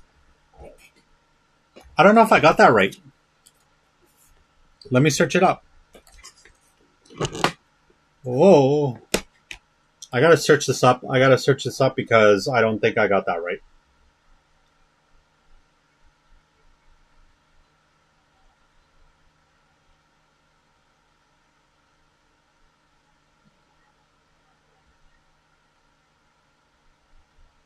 Simple way to show that you've used the card for the turn. Most cards can only be used for an effect once per turn. Okay. In Lorcana, you'll turn the card sideways to show that it's been used. We call this exerting the card. Okay. An exerted card can't be used again until it is turned upright again, which is called readying the card. At the start of each of your turns, you'll ready all of your cards, so you'll be able to exert them again in the future.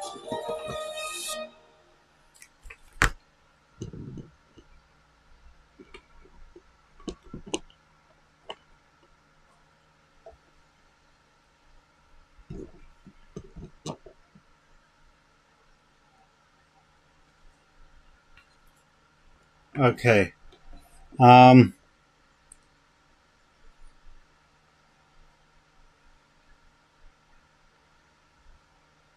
Let's try this one quickly.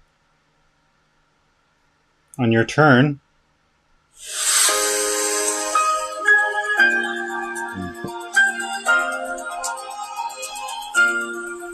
You'll always begin your turn in the same way. Ready, set, draw. First, ready all of your cards on the table. That means turning them upright. Second, set conditions for the turn. If you played any characters on your last turn, move them up to be with your items and other characters. You'll be able to use them this turn. Also, check for any effects that happen at the start of your turn. And third, draw the top card of your deck and add it to your hand. The player taking the very first turn of the game skips this step. It's a way of making up for the slight advantage they get by going first. After that, you've got some options, all of which will be covered in greater detail later on. You can play cards from your hand, put a card into your inkwell, quest with your characters, challenge opposing characters, or use the abilities of the cards you have in play. Once you've done everything you want to do during your turn, let your opponent know so they can start their turn.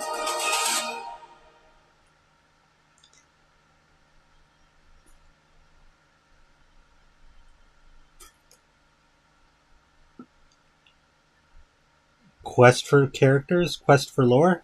I need to find out how to quest for lore. That's it. And then we can start.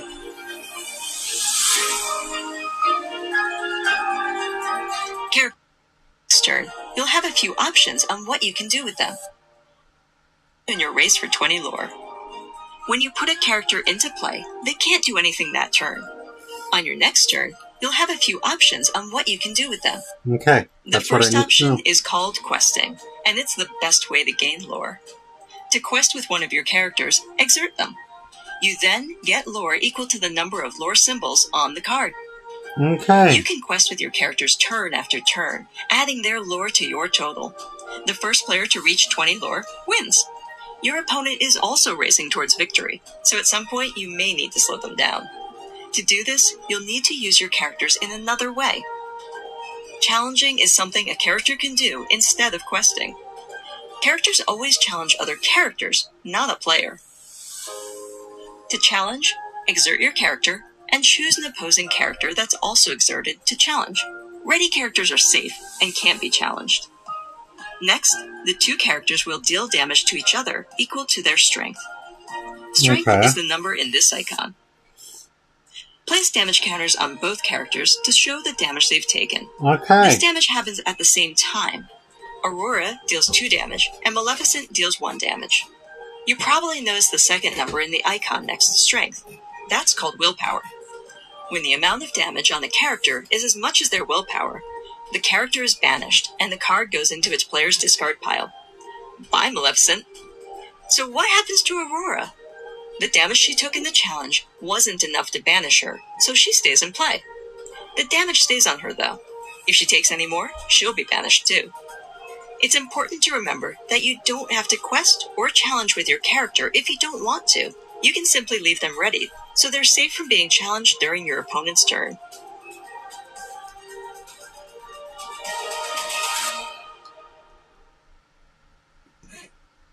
Okay. You can just leave them ready. So, but... yeah, we're just going to play. Okay, I understand how the ready part works. It's just... couldn't somebody abuse that? I'm just saying. Okay, let's start. Now that I know everything that I need to know, we're going to start.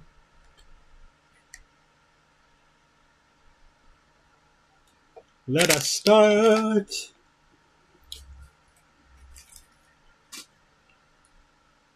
Let's start by doing this. That way I can go like this, and then go back up here. Yeah. And on you, that way you can see this. Fairly good. Unfortunately, you can't see the lore.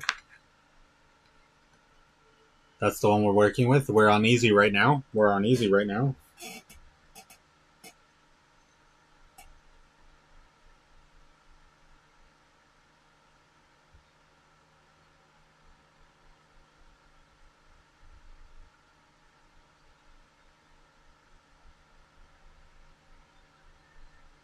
Huh?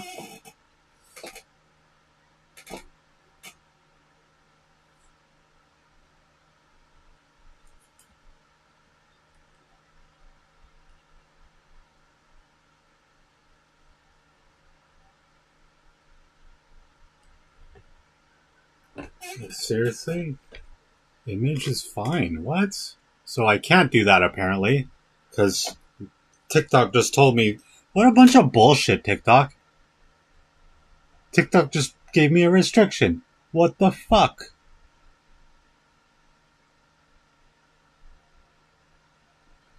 Okay, well, whatever. Fuck. Whatever. Anyways, we're gonna start. We're playing Palace Heist. Disney Lorcana Palace Heist. With Jafar. Turn 1. On Jafar's first turn, he gets 2 lore just because of the Reforged Crown. Okay? We draw 2 cards. We already drew the 2 cards. Card 1. This is the card we got.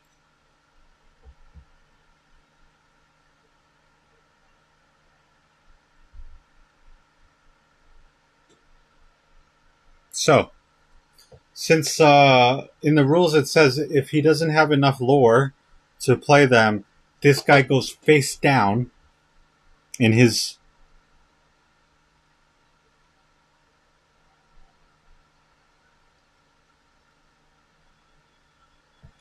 Okay, I got it. So he doesn't have any locations right now. But if he did have locations, he would gain lore equal to the number of So see this little thing here? Let's say this card was a location and it was in play, like this.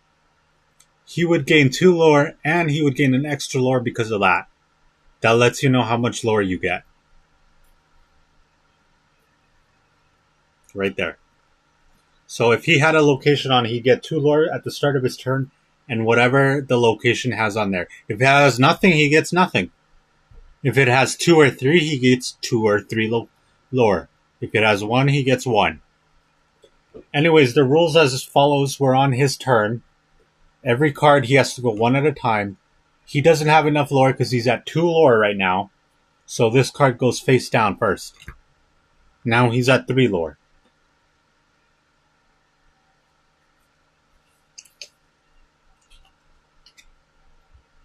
Fuck me. Now we have a location. And the location can go in there. And because we put it in, resist +1 now. Now we have damage done to 1. That sucks. So it was 2, so he goes down to 1 lower. Because it costs 2. I think that's how it goes. That's how I'm going to play it, because I don't remember. Now it's my turn.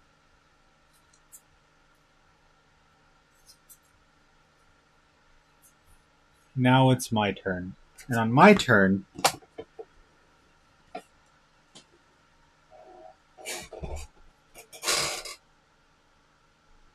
Oh, fuck me. I lost this thing to... I lost the thing to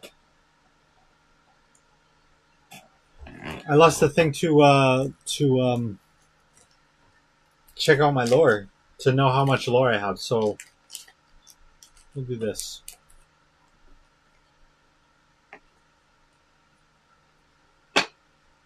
So we have my deck. I'm going to put my deck in my thing here. Right? Just so you can see. We got this right here. Just so everyone can see. Then we got over here.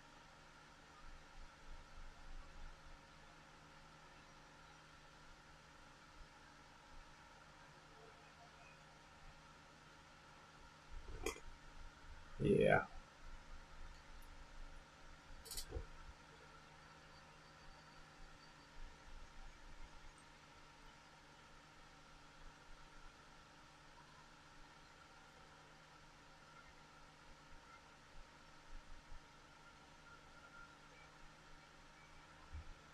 Oh yeah, baby. Oh yeah.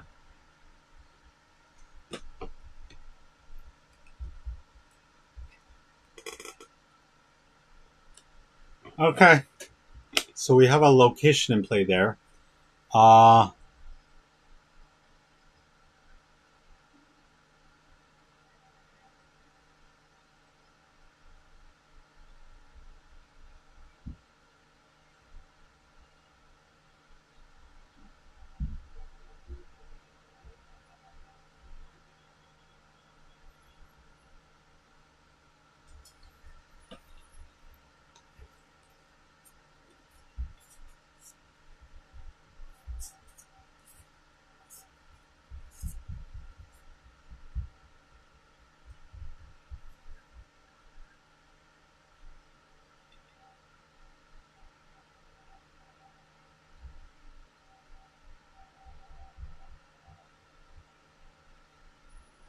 Okay, so these are my hand. This is my hand I'm working with.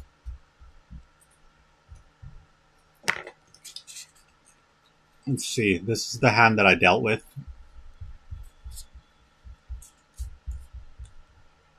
Now, I don't have enough lore starting the game, so we're going to take one of these cards. We're going to take the card that doesn't seem to have anything like this one. And we're going to put it into my inkwell for 1 lore. Hi, it's me. It's me. It's me. Hi, baby. It's me. It's you. No. This goes here. Well, Hey. Hi, princess. this, No, you can't go over there, baby. Not right now. that, No. that. No, baby. I don't. Baby, I said no. I don't know me. I know, baby. I I know, baby. don't know. I know. I know. Hey. Hey. Seriously, baby. I already said no. I said no. And look, you just made me drop my stuff. Okay, I got it. No. That's why I'm saying no, because now I have to pick this all up. Daddy, there's a bar. Don't get back. No, baby. I told you. That's annoying. Fuck.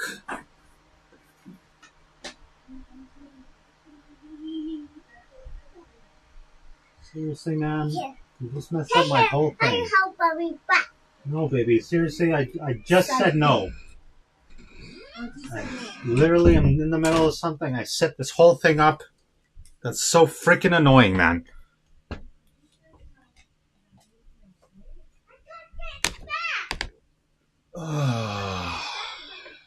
Fuck. My bad.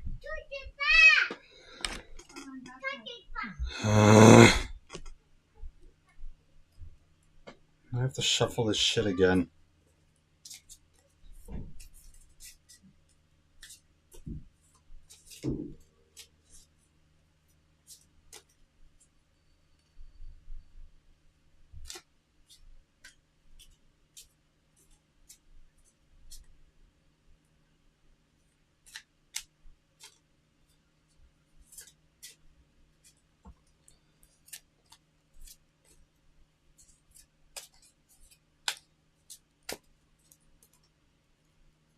Huh. I ended up putting my Pluto on the thing at the bottom of the deck. Whoops, my bad.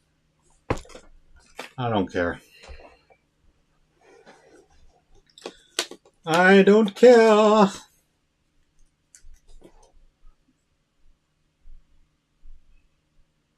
And I fucked up.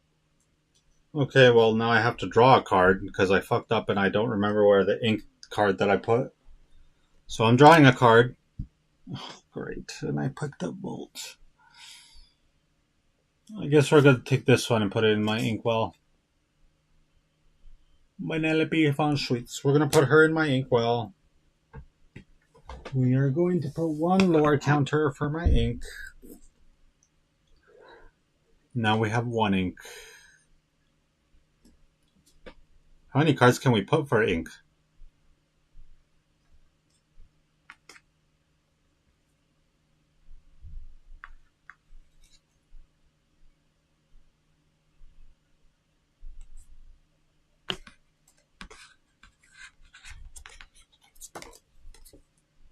Okay, how many can we put for ink?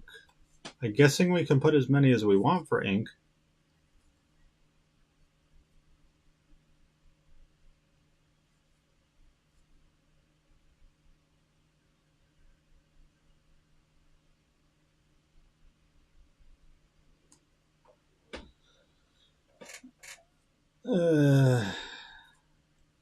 An action song.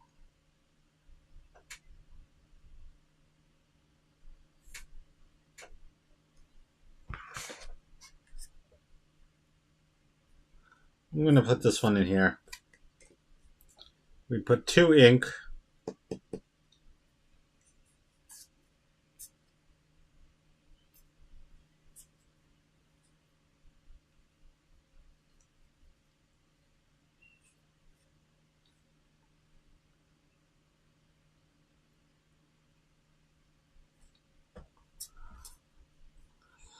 Okay, we got 2 ink, and then we're going to play this one for 2 ink.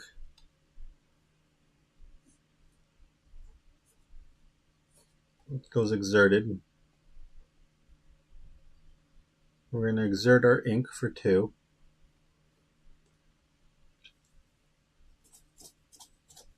So technically you don't lose the lore. You just exert it, don't you? But doesn't he lose the lore because he doesn't exert anything? He just... I don't know.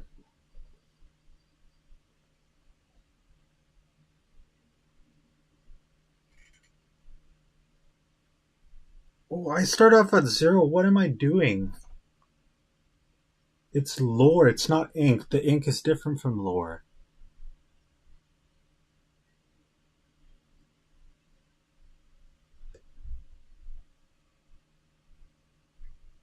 Wait.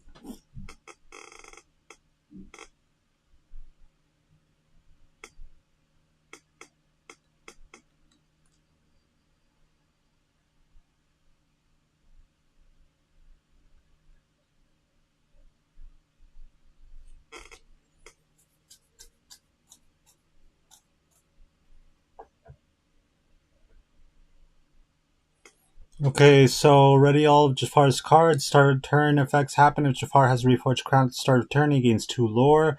If he has any locations in play, he gains lore equal to their lore value.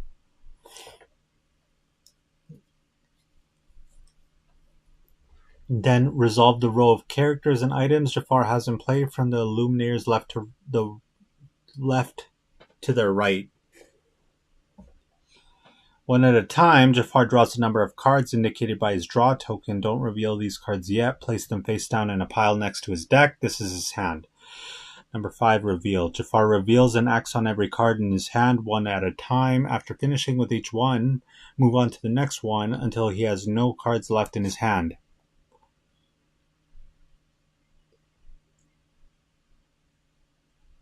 Okay, but no, I gotta reread this because I'm a little confused on the ink.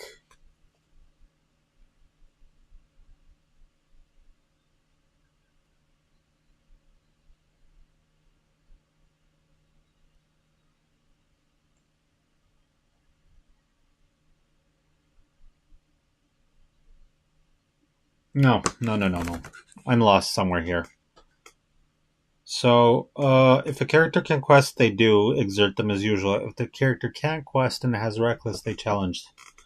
The Illuminators choose a character of theirs that can be challenged as a defender, and the challenge proceeds normally, otherwise their character does nothing.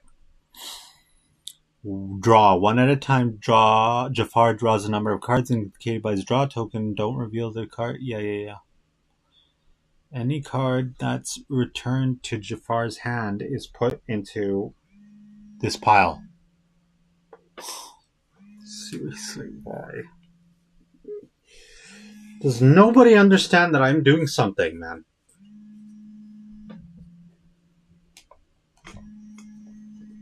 Hello? Hello? Is you reading some? No, mommy. Why? Because I'm busy, man. What are you doing? I'm streaming. Oh, you're streaming. Oh, okay. Okay then. Ya no te molesto. I don't know what we even have for dinner because earlier no había chance de cocinar. Something happened to the vacuum, so el camarón lo está fixing. But What do you mean? What happened to the vacuum? I don't really know what happened to the vacuum, but there was no fixing it, so Oh. el camarón was trying to fix it, but there was a whole bunch of crap all over the kitchen, so we couldn't cook anything. Oh, that's why he's still in the house? ¿Quién? Okay. Who? Oh, never mind. No. So he cleaned the vacuum? Yeah. Oh, okay. Okay, nene. I don't know. I don't know if it's fixed, but he cleaned it. Oh. So we have one. We have one there. Mm-hmm. No, I'm just in the middle of something, dude. Okay, then. I'll let you go. Okay. Okay, Bye. Okay, bye. Based on the number of Lumineers facing Jafar, place his draw token on his playmat to indicate how many cards he draws each turn. The first time Jafar reaches the listed lore total, move his draw token up to 1 to show that he'll draw an extra card from that point on. He can gain each bonus only once and keeps it even if his lore falls below the listed total. Choose a battleground and place it where all Lumineers can see it. So at the first one, 20 lore, he draws... So at first he draws 2 cards. At 20 lore, he draws 3 cards. Between 10 and 30 lore,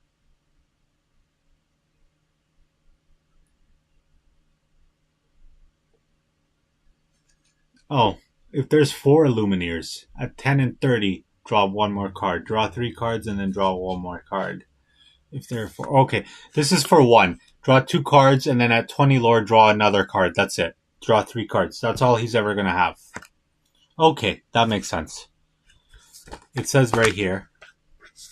It shows right here, if anyone can see, that the number of players, it shows there. And it also shows the draws and the lore amount. If he gets to that lore, he draws again. But since there's only one person, he's only ever going to draw 3 cards. If there are more people, you can see. Draws 1 card. If there's 3 people, he draws 3 cards off the bat and then gets 1 more card. And the same with 4. He gets 3 off the bat, but then it goes from 10 and 30 lore. Oh, so at 10 he draws 1 more card, and then at 30 lore he draws another card, so he would be drawing 6 cards here. Just the same with this one, 10 and 30. So he'd be drawing 4 cards here with 2 people. Okay. So, but...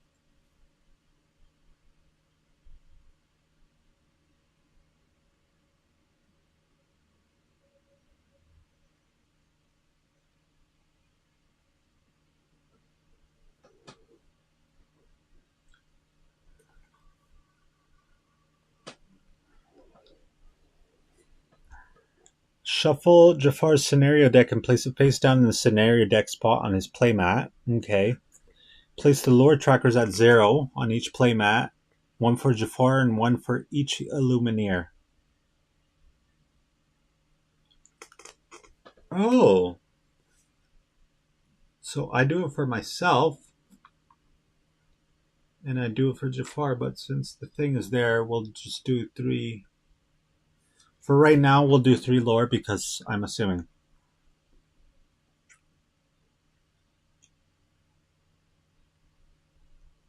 So, place the lore trackers at 0 on the placemat. 1 for each for Jafar and 1 for each Lumineer. Each Lumineer shuffles their deck and draws their cards as normal. Altering hands is allowed, but Jafar doesn't deign to waste his time on something so trivial. Of course.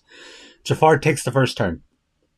With the ultimate power nearly within his grasp, there's no time to waste. Unlike in a standard game, he draws on his first turn. Okay, so let's restart. I got it. Let me restart. I already did some shit and I'm going to restart.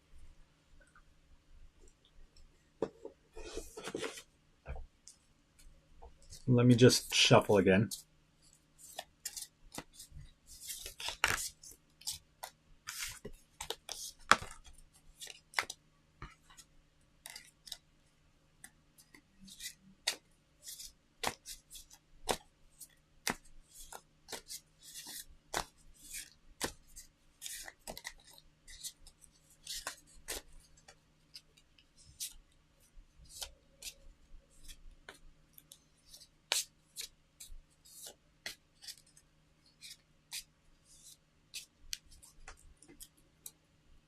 Okay, there we go. I got my deck shuffled. His doesn't even matter. I'm just going to go with whatever it goes. Actually, no, we'll shuffle. Let me shuffle. Let me be good and shuffle.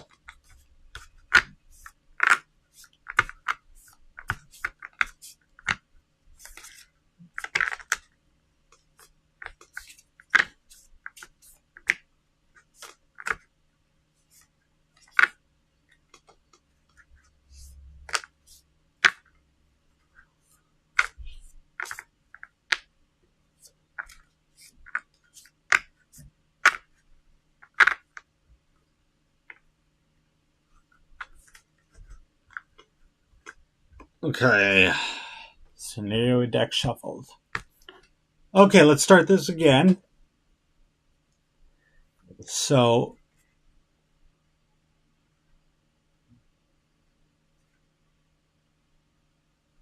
he's got 1, 2, 3, 4, 5 there.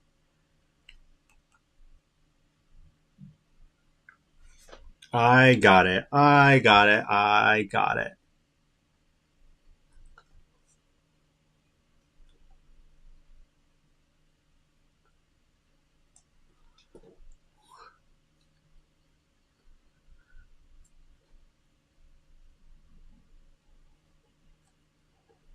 I got it. I got it. I got it. I got it. I got it. So he can't draw. He can't do anything without ink. It's not lore. It's ink.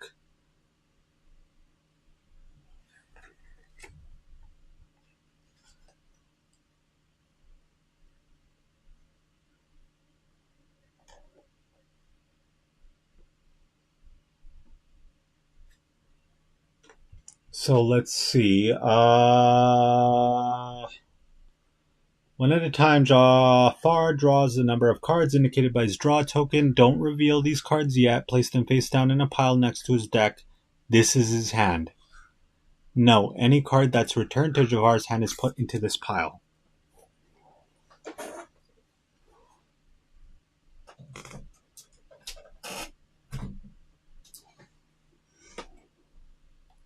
Okay, ducky.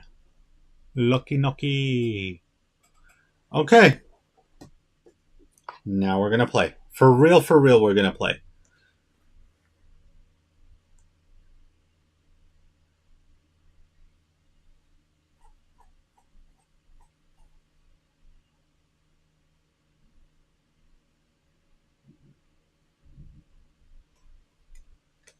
Okay, so 2 cards. On his first turn, he reveals another card. Draws 1 on his... We're going to go 1, 2, 3, 4, 5, 6, 7. We're just going to reveal these cards right now.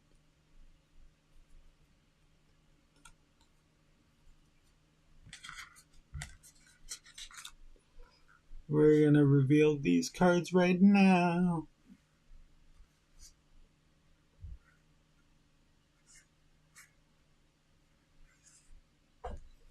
Okay. These are my cards. That's my hand. Okay?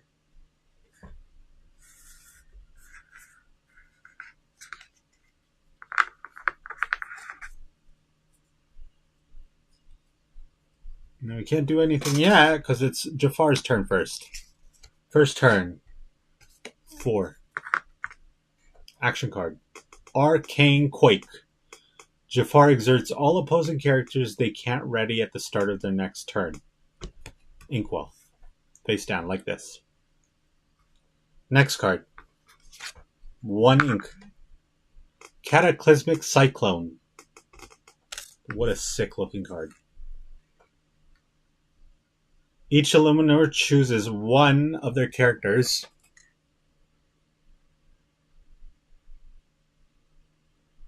Then Jafar banishes all other opposing characters, items, and locations. Wait, each Illuminator chooses one of their characters, items, or locations.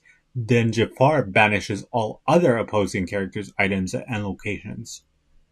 Holy shit. But 6? For 6? That's crazy. Now we got 2 ink. Oh yeah, and he starts with 2 at the first turn. And card number 3.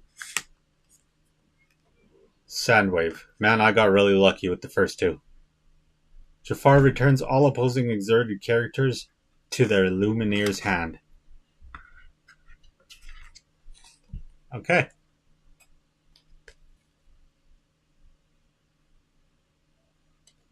That one goes down because it doesn't have enough.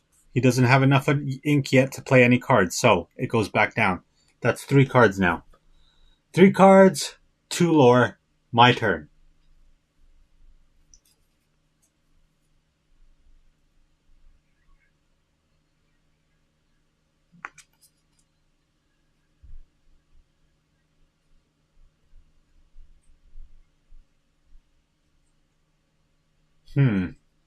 I don't know what to do.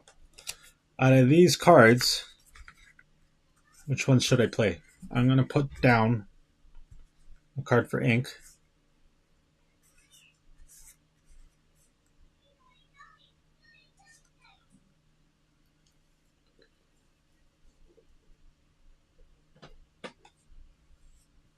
I can't put down any card unless I have the sufficient ink for it to put it down, just to put it down. Once I play that card, it goes into play, but you can't do anything with it. It goes into play. That's it. And nobody's able to quest or challenge it. Either. I don't think. I think that's what the video said. So these are cards. Which one should I put as the ink down?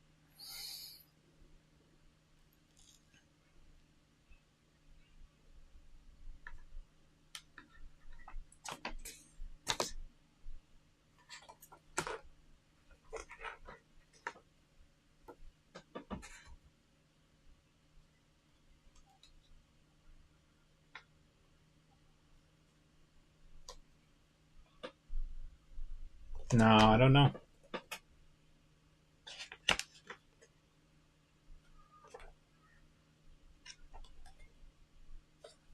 So these are the basic rules. Okay, they gave us the basic rules.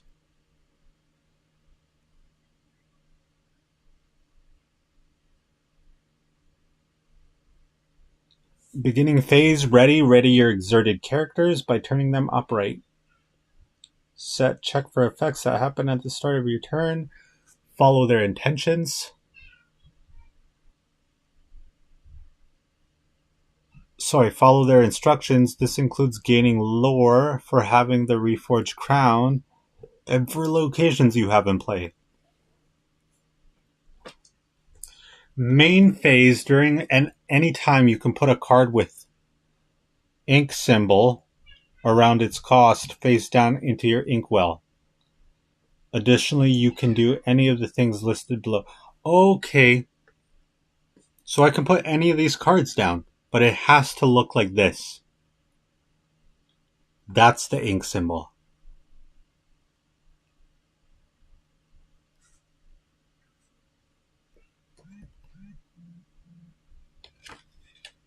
Yep, that's the ink symbol. Because I remember seeing some cards that didn't look like this. It just had black all around. So those cards you can't use for ink. Any of these cards, you see how it has this?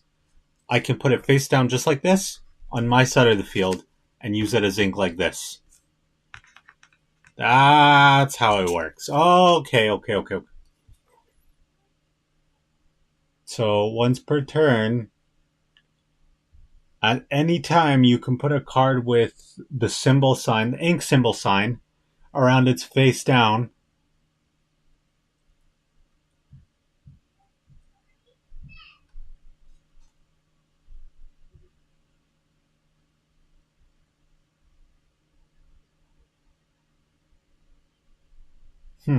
Okay.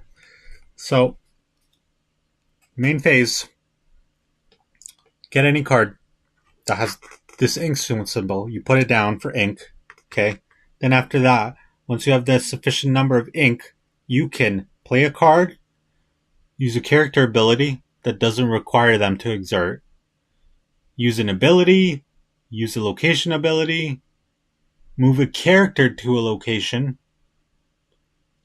take an action with a character that's been in play since the start of your turn. These include quest, challenge an opponent's location or exert character, or use an ability that requires a character to exert, including steal the reforged crown.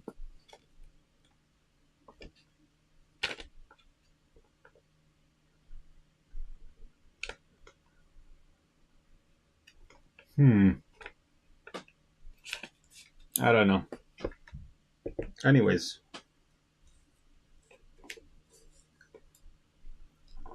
Still my turn. Turn 1. We're going to do this.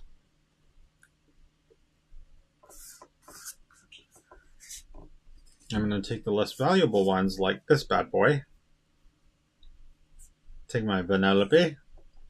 Put it for ink in my inkwell. 1 ink. Then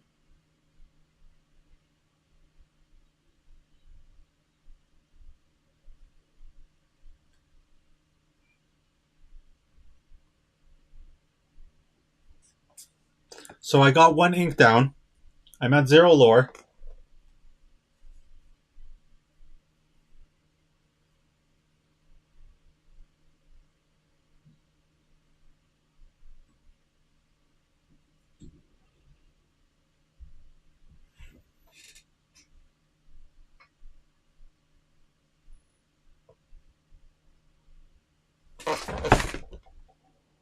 Oh, I almost dropped my cards. I'm reading so I got a Simba here. Face the past. During your turn, whenever this character banishes another character in a challenge, you may draw a card. Good skill on that one. I got Stitch's Hot Potato action card. Deal 2 damage to a chosen character or banish item. Not a bad action card.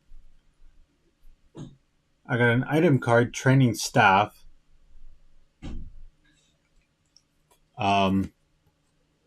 Precision Strike.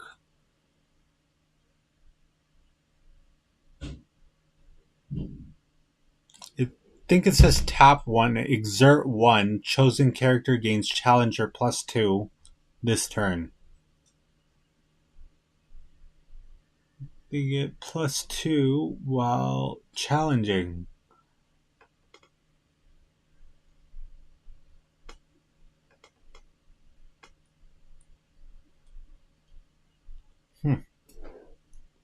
I don't like this card, so this card I'm going to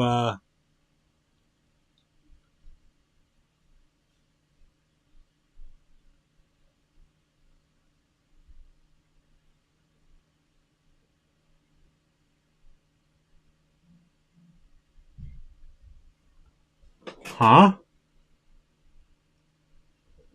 What's that all about?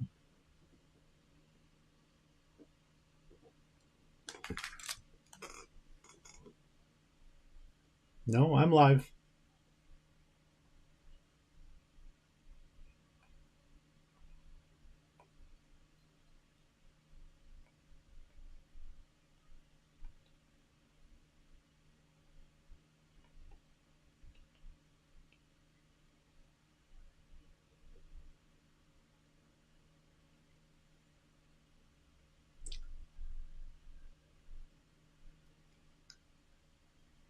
Let's see here.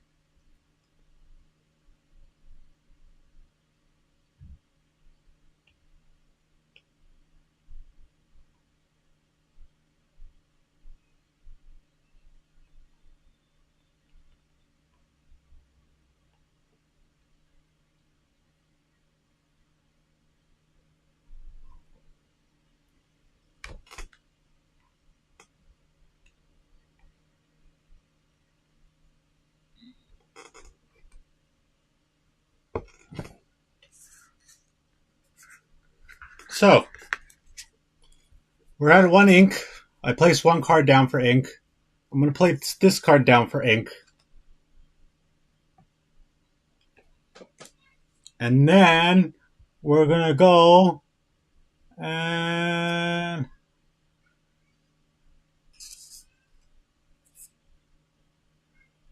we're going to place this card down for ink.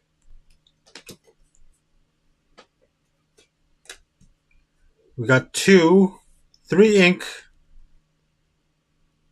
And we're going to play my Simba this turn. 3 ink, playing my Simba for 3 ink. And taps for 3 ink. Tap for 3 ink. And that ends my turn. Jafar gets 2 more lore. We're at 4 lore for Jafar. He automatically gets lore, let me remind you, because of this card. It's his crown. And we're having to steal the crown. That's the name of the game. But right now, he starts up at 2 cards again. 1, 2. First card. Oh, fucking it's got 3. So he gets to play this card because he already has 3 ink. He just needs to have the ink. He doesn't even need to tap for ink. He just needs to have the ink. So you don't need to do anything else for this. You literally just put this in, right? These 3 cards, I'm just going to reveal them just to show you why they're here. When you start the game off, you grab a card, you reveal it, right? See how this card says 5? That's the ink. You need to have 5 cards here. 1, 2, 3, 4, 5 for ink. Each one of these cards like this is ink. So in order to play this card, he has to have 5. Normally, when you're a player, if you have 5, you do this. You do this. That exerts the ink. Then you play your card in. But since it's Jafar this game, you don't have to do that. So let's say I drew this card. Since I only have 2 ink technically, this card goes here. Hence, that's why there's 3. We got 3 cards that he couldn't play, so they go automatically down there. And that creates the ink for him. But he's got a special rule that he doesn't have to exert. So literally, that card goes down there. Pay for ink. This is an action card too. Jafar's location loses ward until the start of his next turn. The Illuminators may choose and banish up to one of Jafar's locations, but he doesn't have a location set. So this card just goes in the discard pile. Next, ironically, 4, and it's an action card. Doesn't go in the discard because he can't play it. It goes into his inkwell. Now he has 4 inkwell. Fuck. My turn! And now it's my turn, and I have Simba. Draw a card. Now, I already put a card in. Okay. So, and because Jafar doesn't have any cards, there's something special that's going to happen this turn.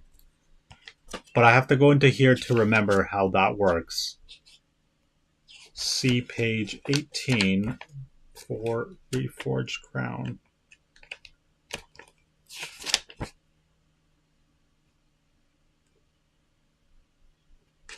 So, when each Illuminator has 20 or more lore, and one of you has the Reforged Crown,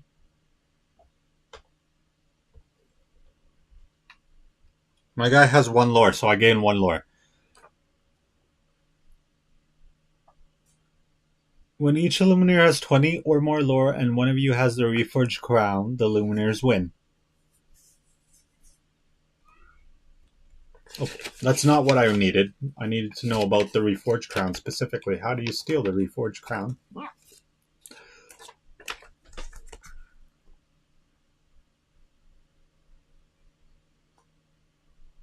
So, the Reforged Crown here. The Reforged Crown is an item that begins the game in Jafar's play area and can be stolen back and forth between the Illuminators and Jafar during the game. If an Illuminator or Jafar has the Reforged Crown in play area, they have it in play. At the start of their turn, whoever has the Reforged Crown, either Jafar or the Illuminator, who stole it last gains 2 lore. While Jafar has the Reforged Crown, he can't lose the game. No, only the individual Illuminator who has the Reforged Crown at the start of the Illuminator's turn gains 2 lore. The other Illuminators don't gain any lore this way because they don't have the Reforged Crown. Okay, fair enough. But that's not what I wanted to know.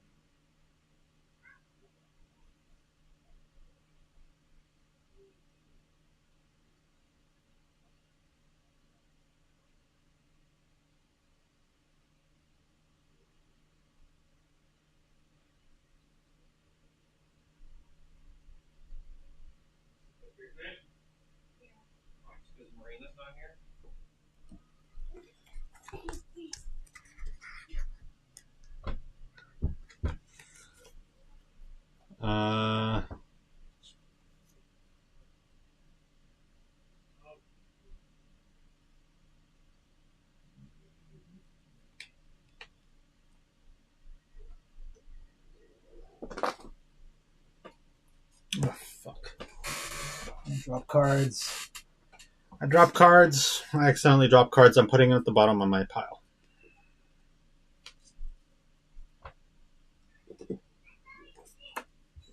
All I'm trying to do is figure out how the fuck do I steal this crown.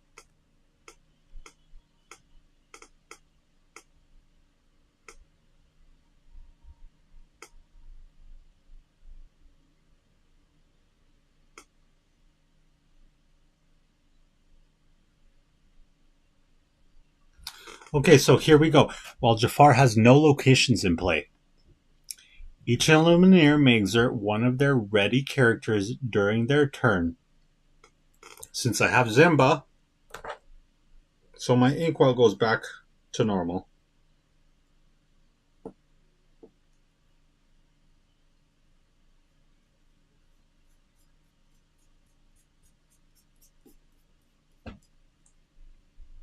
I have Simba in play, ready to play. Oh wait, I already drew a card. My bad. Fuck. I had 3 cards. I drew a card. Yeah. I drew a card. It was this card that I drew. Healing Touch. I already had these cards at the beginning when I started reading my... Right. So this is my 4th card drawn.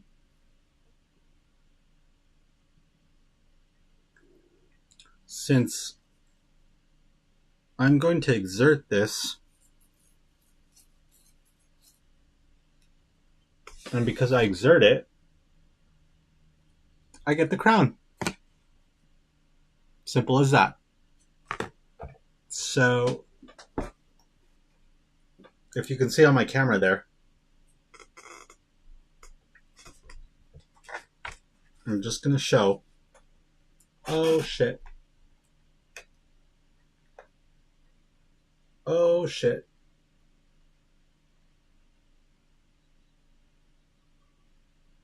Ah, fuck it. We're just going to do it on here.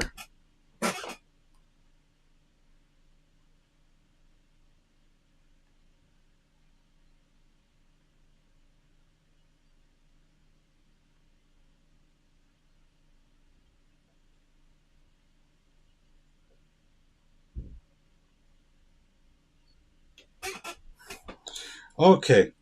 So,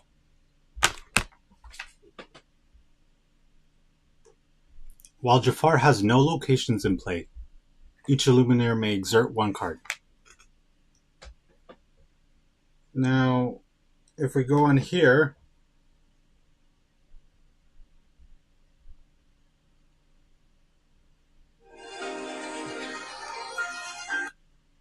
lore. Alt questing, and it's the best way to gain lore.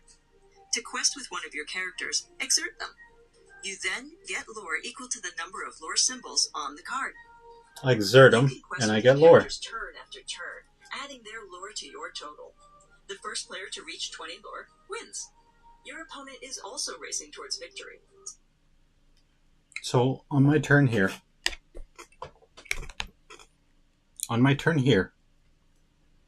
this is my turn 2, because we already went through 2 turns of his. This is my turn 2. Because I exerted this, I get the crown. And because we're exerting our character, we also get lore based on the amount of things we got here. Since he has 1, we get 1. I'm going to exert my bad boy. I shuffled. I have 3 ink.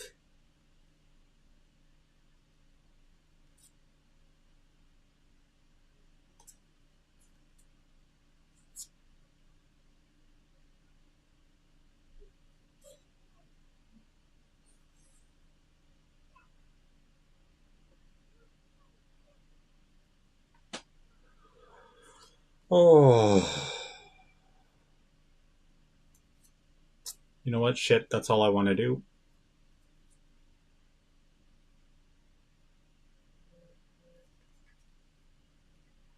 That's all I want to do for now. So I get the crown. I'm going to put the crown here.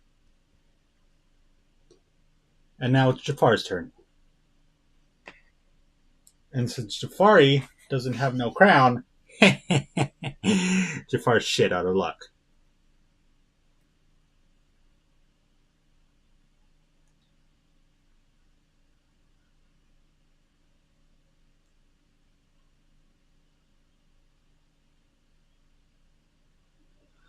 There's a few interesting rules here.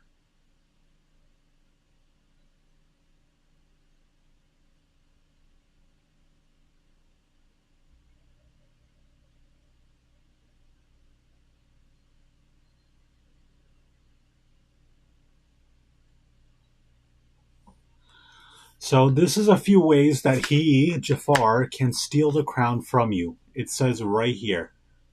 So whenever Jafar steals the reforged crown, he moves it to his play area. Jafar can steal the crown from an Illumineer at several different moments during the game. When he plays Mechanical Snake or a Palace Guard Crown Hunter. Whenever Iago Crown Seeker quests during Jafar's turn, if the reforged crown would leave play for any reason, Jafar steals it instead. Plain and easy, as the game goes on, they're going to tell you because there's some shit that happens.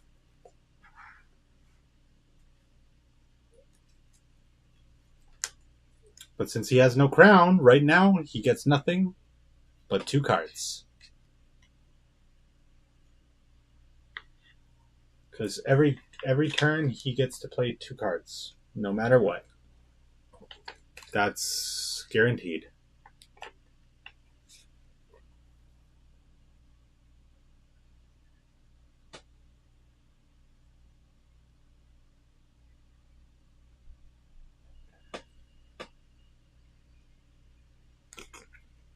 Actually, I should go on here.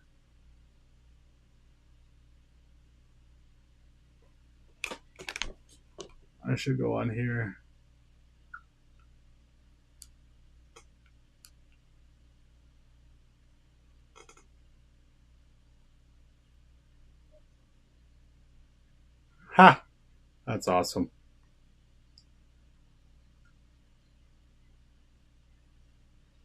Ah, so that's how it works. Okay. Sorry, I'm just figuring out how this whole multi-streaming thing works with Restream, and I figured out how to figure out with my chats.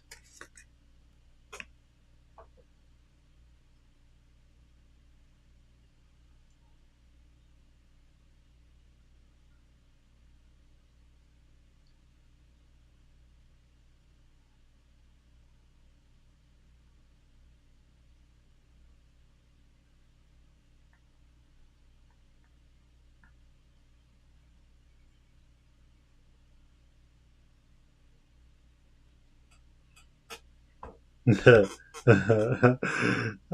bugging an old friend, man. She's good shit. I miss you, Sage.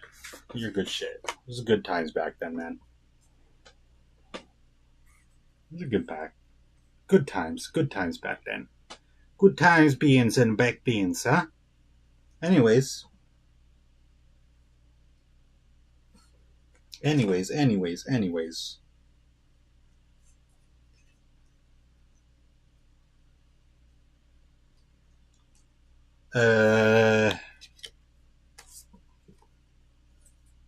We exerted. We stole the crown. So now it's his thing. Well, that's in the Discord. So we're gonna take a turn. Fuck me. No.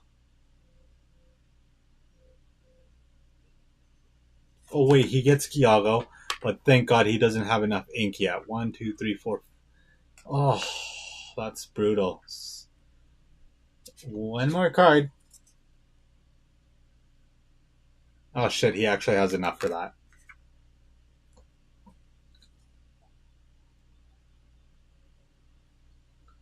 So when Jafar plays this character, he deals 2 damage to each opposing damaged character. But since my character isn't damaged, that doesn't work. That wouldn't work because I don't have a damaged character. But that fucker's still in play, and now we have to kill him.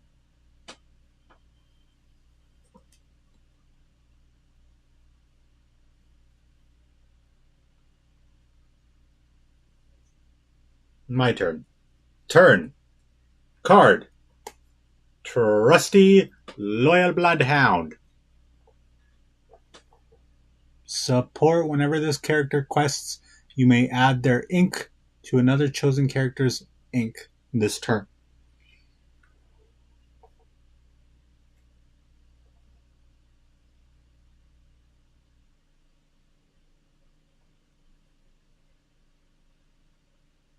Oh no, you may have their challenging strength or their challenge, whatever. It's this. Support lets me add this. So that plus that sun looking symbol with the 2, you put that. Let's say this was my card. This was on my side of the field. You put that to this card, and suddenly he becomes +6. That's what this works. Which is pretty nice because I already have 2.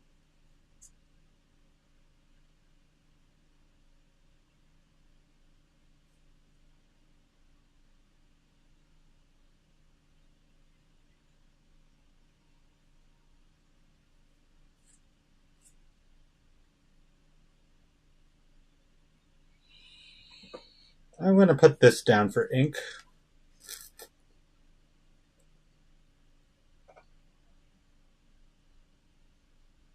Then I'm going to play this bad boy.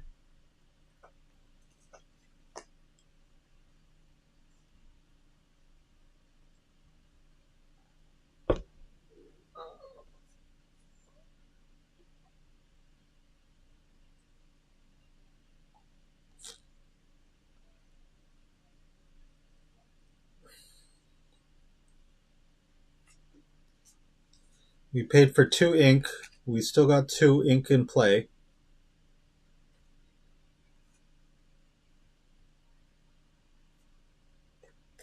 We'll leave it at that. Your turn, Jafar. We'll leave it at that. Your turn, Jafar. Jasmine. Fuck me. No. That's not good. All these cards have had such high defense. What does it say? Well, whenever this character quests, Jafar draws a card.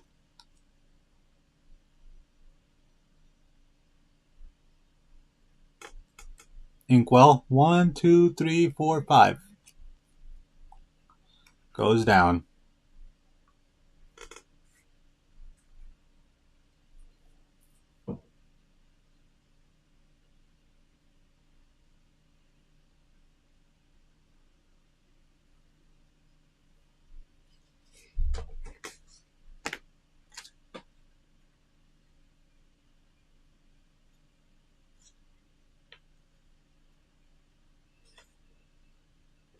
Okay.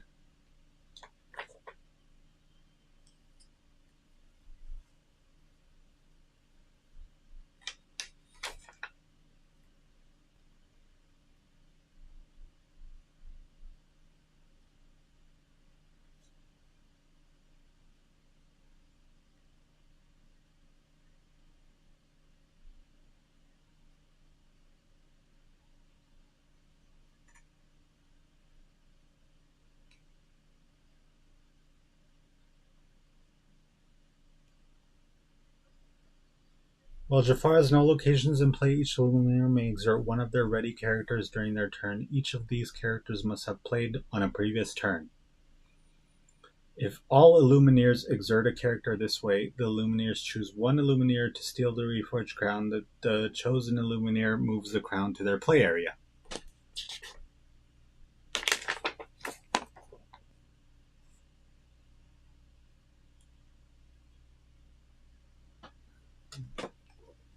Challenging characters and locations with a character played during a previous turn. Exert the challenging character. Choose an opposing location or exerted character. Each character deals damage equal to their strength.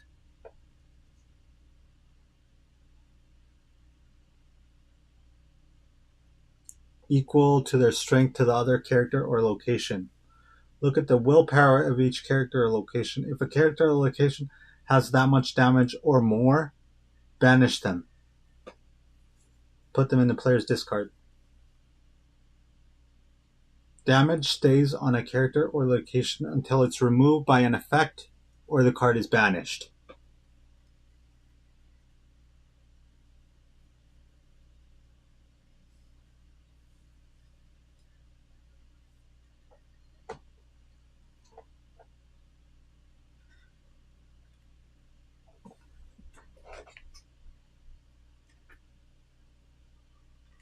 You know, this doesn't go in depth really because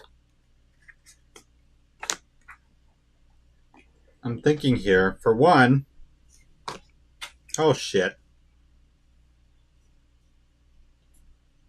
So I'm thinking here, for one, it's not really clear in the instructions about what you have to do to each card.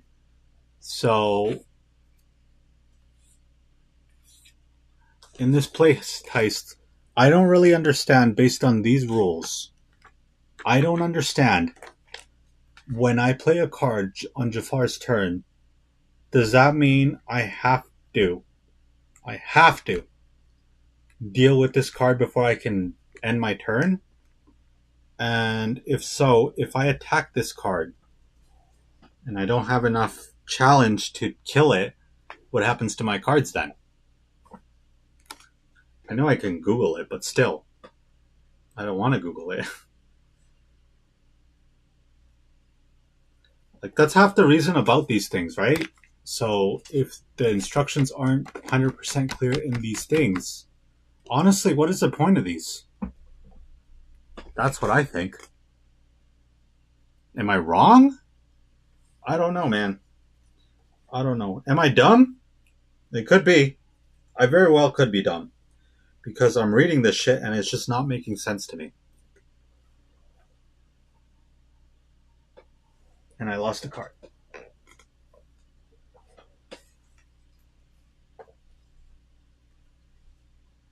Yeah. Anyways, I'm reading this shit and it's not making sense to me. I'm a little lost on... So going back turns, I played this turn, right? These two came from this turn.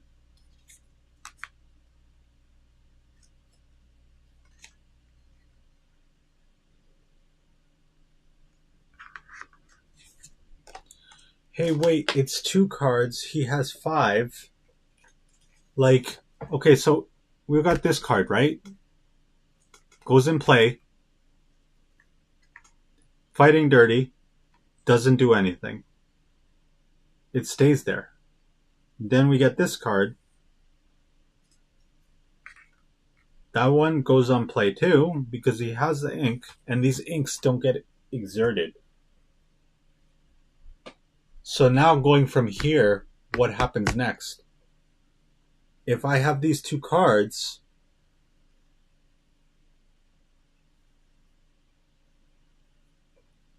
like...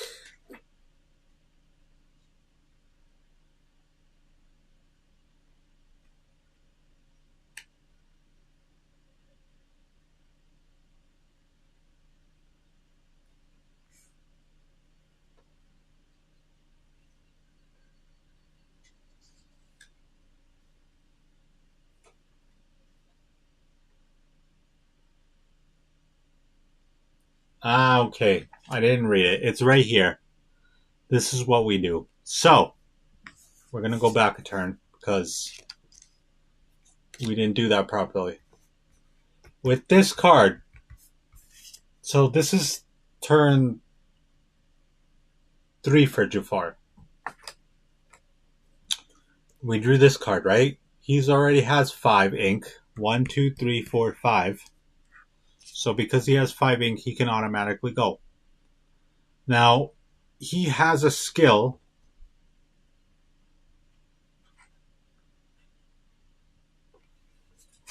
that says when Jafar plays this character, he deals 2 damage to each opposing damaged character.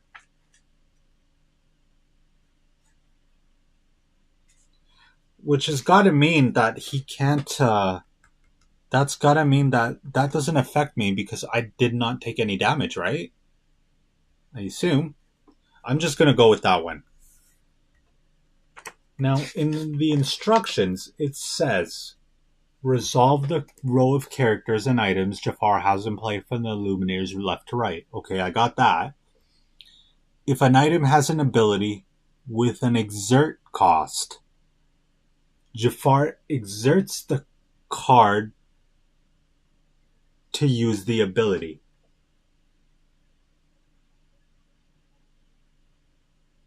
If the character can quest, they do exert them as usual. So you exert and you quest, and he gains 2 lore. He's at 6 lore now.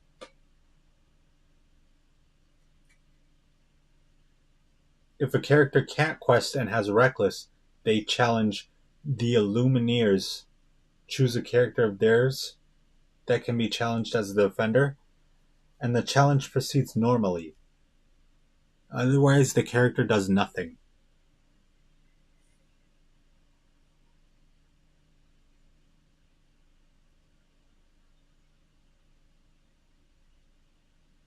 One at a time, Jafar draws a number of cards indicated by his draw token. Don't reveal these cards yet. Place them face down in a pile next to his deck. This is his hand. Jafar reveals and acts on every card in his hand, one at a time.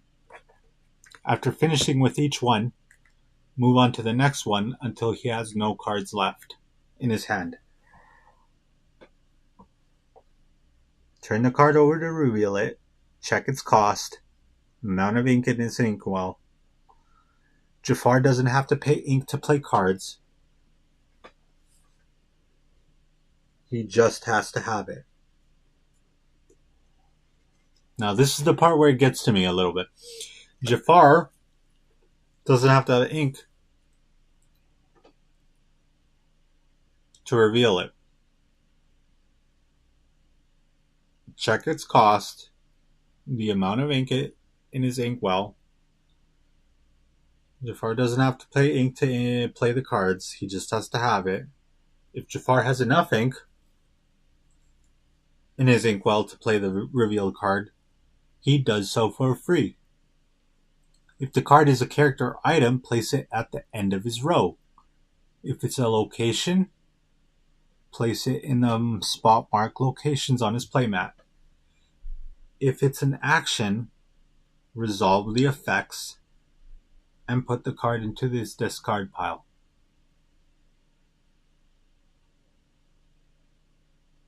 Well, shit. If he doesn't have enough ink to play the revealed card, put it into his inkwell face down.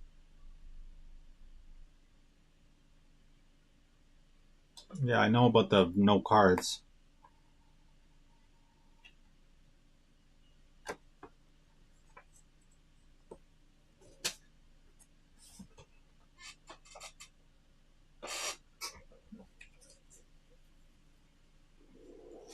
Okay, so Jafar doesn't pay ink to play a card.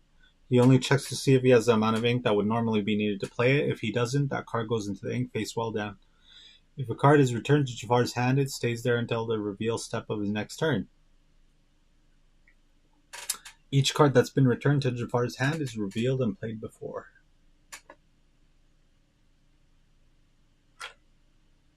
Well,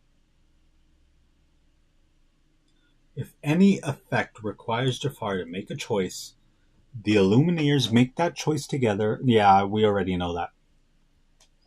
When reading cards for another player... whatever.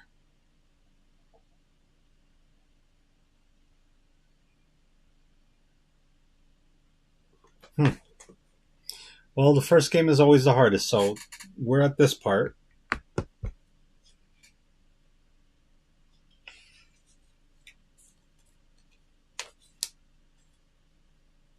It goes exerted. Okay, so then let me ask what happens after you exert a card.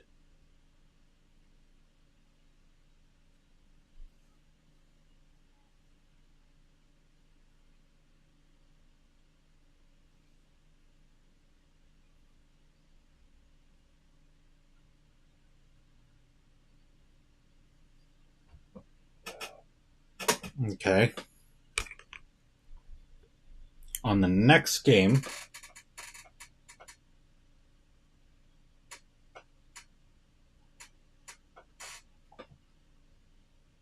I mean, how am I, as a player, ever going to win? This seems like already the card that's on the table already seems high and hard to deal with. And now we got this card to deal with. And he has 4, so she comes into play. Whenever this card comes into play, they go. And because it's already 1, he gets 9 lower now. And he gets another card. Reveal that card. 4. When Jafar plays this character, each Lumineer chooses and discards a card. Really? And that goes like that now. And now I have to choose a card to discard.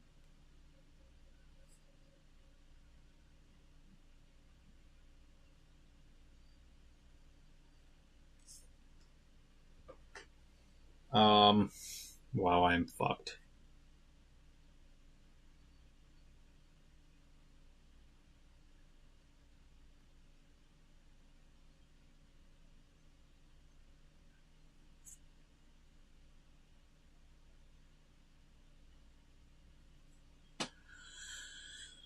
I'm gonna remove this card.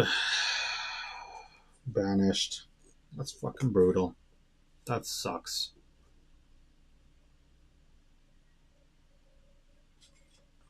I remember seeing something about the Sultan.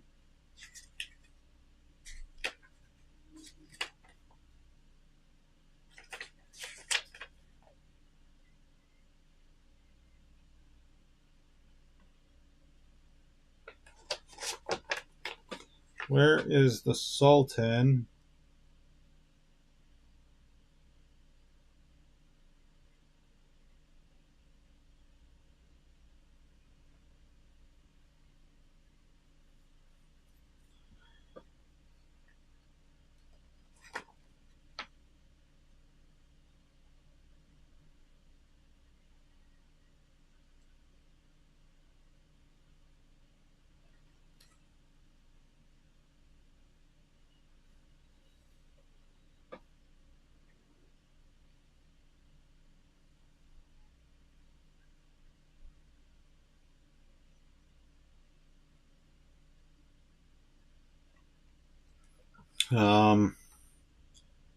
During the Lumineers must find a way to steal a reforged crown. They can't win without it. The Lumineers' turn. All the Lumineers' turns happens at the same time, so you can coordinate your play. Use abilities and effects on each other's characters. This is especially useful with support or other effects that last until the end of the turn. Reminder, on the Lumineers card, you and your refer to the specific Lumineer that card belongs to, but Jafar is their only opponent. An effect on a Lumineers card that refers to a player can be used on Jafar.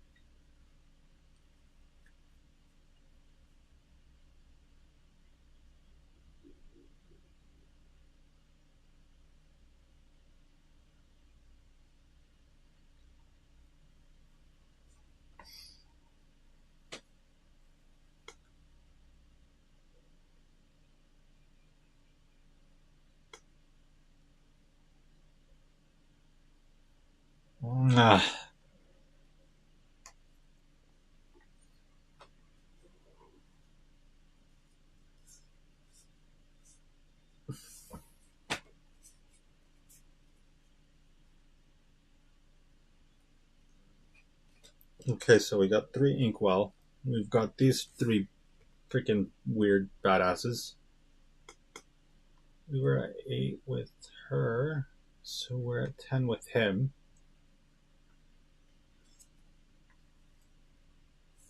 And now it's my turn.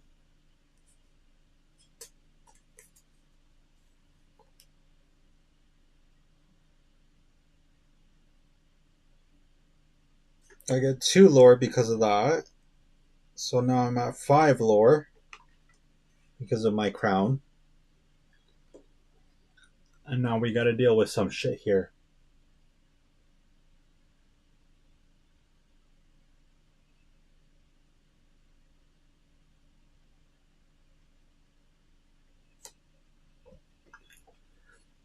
Let's play this one for 3 ink. So let's go 3 ink.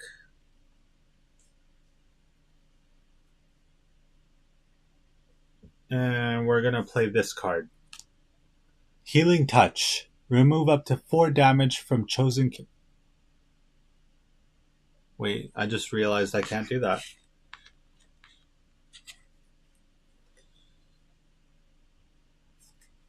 Then we're gonna do this one. Deal 2 damage to chosen character. We're gonna deal 2 damage to...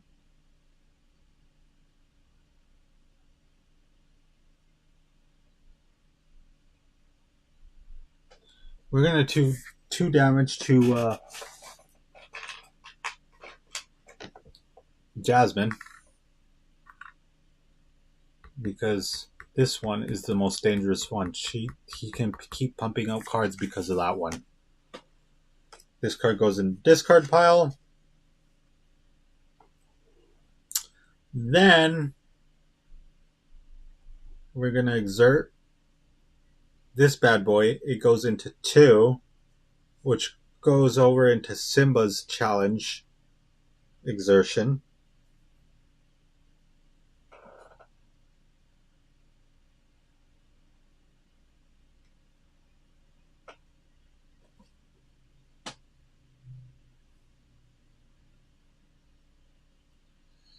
And I'm going to use my last inkwell to put this girl in, which lets me draw a card.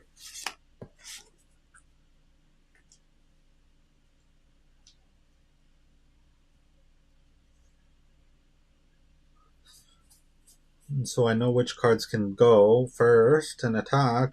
Mulan is up there. Draw a card.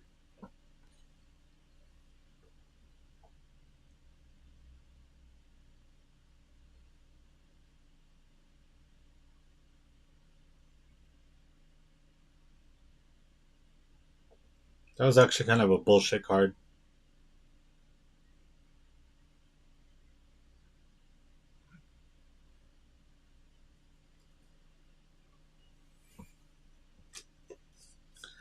Well, I'm going to lose here quickly. Very, very quickly.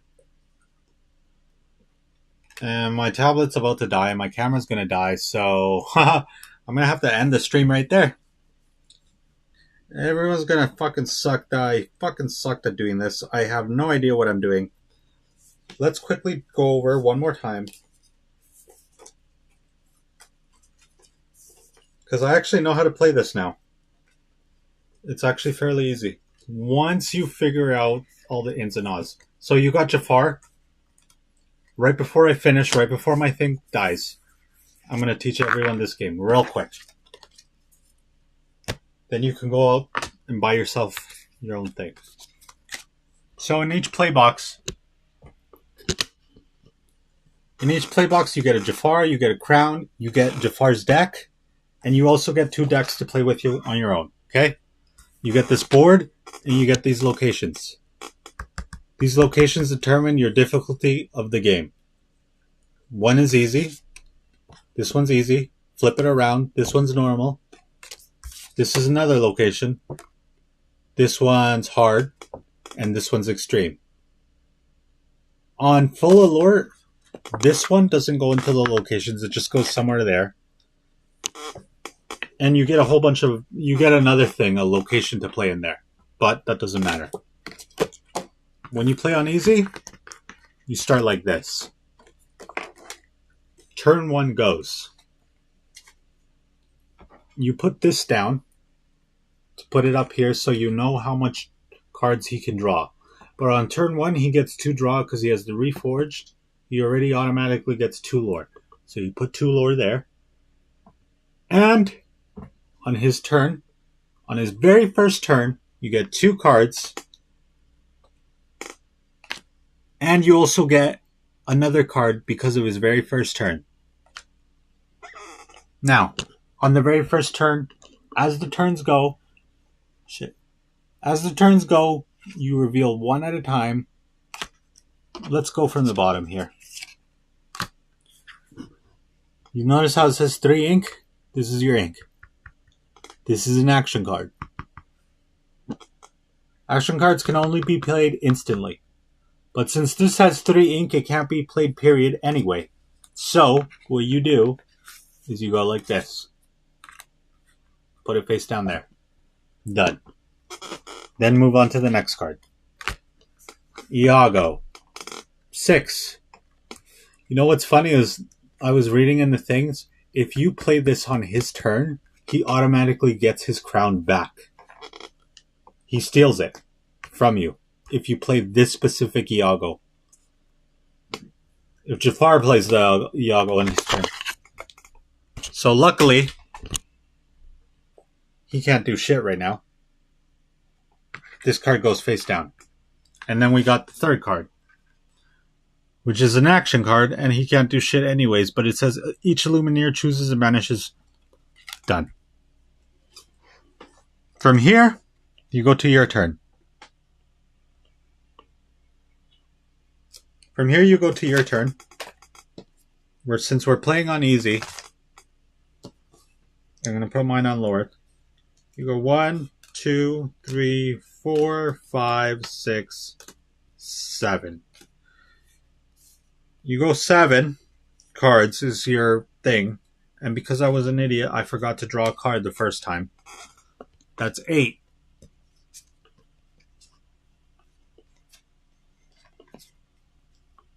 In order to get ink into your thing, you need to take one of these cards.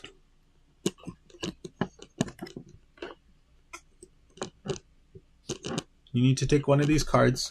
Shit, hold on. In order to play ink, in order to play any card, you need to take one of these cards. So notice how this card looks like this. But this card has this image here.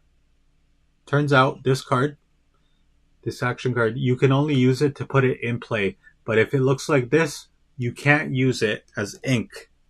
But this card, since it has that, you can actually just put it face down like this, and that's your ink. I'm not going to use that card. I was actually going to use this card, but then I saw, you see that 7? You see how it just has a gold stripe around it? You can't use that as ink. Turns out, there are limits to this shit. So, on my turn 1, we're going to go...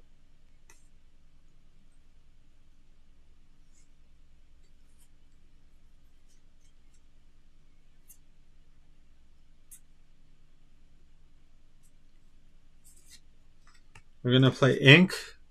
Then we're going to put this Ron Schweitz to go and play in. 2-2. The first time you put in a character, you can't do anything. Just put it in, that's it. You have to have ink to put in a character. But since we can't do anything else, it goes on to his turn. On his turn, second turn, he gets 2 cards that you don't reveal. You only reveal 1 at a time. That's 5. That one can't do it. Oh, yeah. And on his turn 1, because he has the crown, he gets 2 lore. So on the board here, it has a spot for you. You just put the lore up as it goes. Fucking hell. Yeah, you go from there. So it goes 2 lore, 4 lore. He'll be at 4 lore right now because we're at turn 2. When he gets to 20 lore, he can start drawing 3 cards at a time.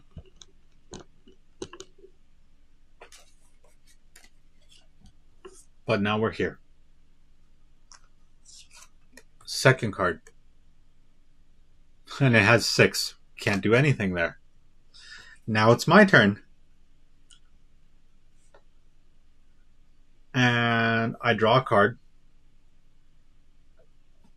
As soon as I exert a card, when I played a card, as long as I played the card the first time, The next turn, I can exert this card. If I exert this card, I steal the crown, which is exactly what I'm going to do. When you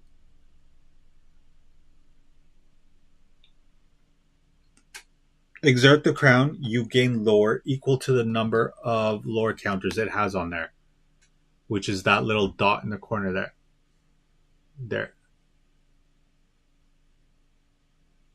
There. That's the lore. So I get 1 lore for exerting. And I get the crown for exerting in this game. Name of the game is to keep this crown and get to 20 lore. That's the name of the game. That's how you win. And there you have it. Because I have no more time and my shit's about to die, literally that's all I can say. I literally have to leave because I'm at 1%. Bye. Peace out. Sorry about that. That's Lorcana Palace Heist. Get yours at your local game store today.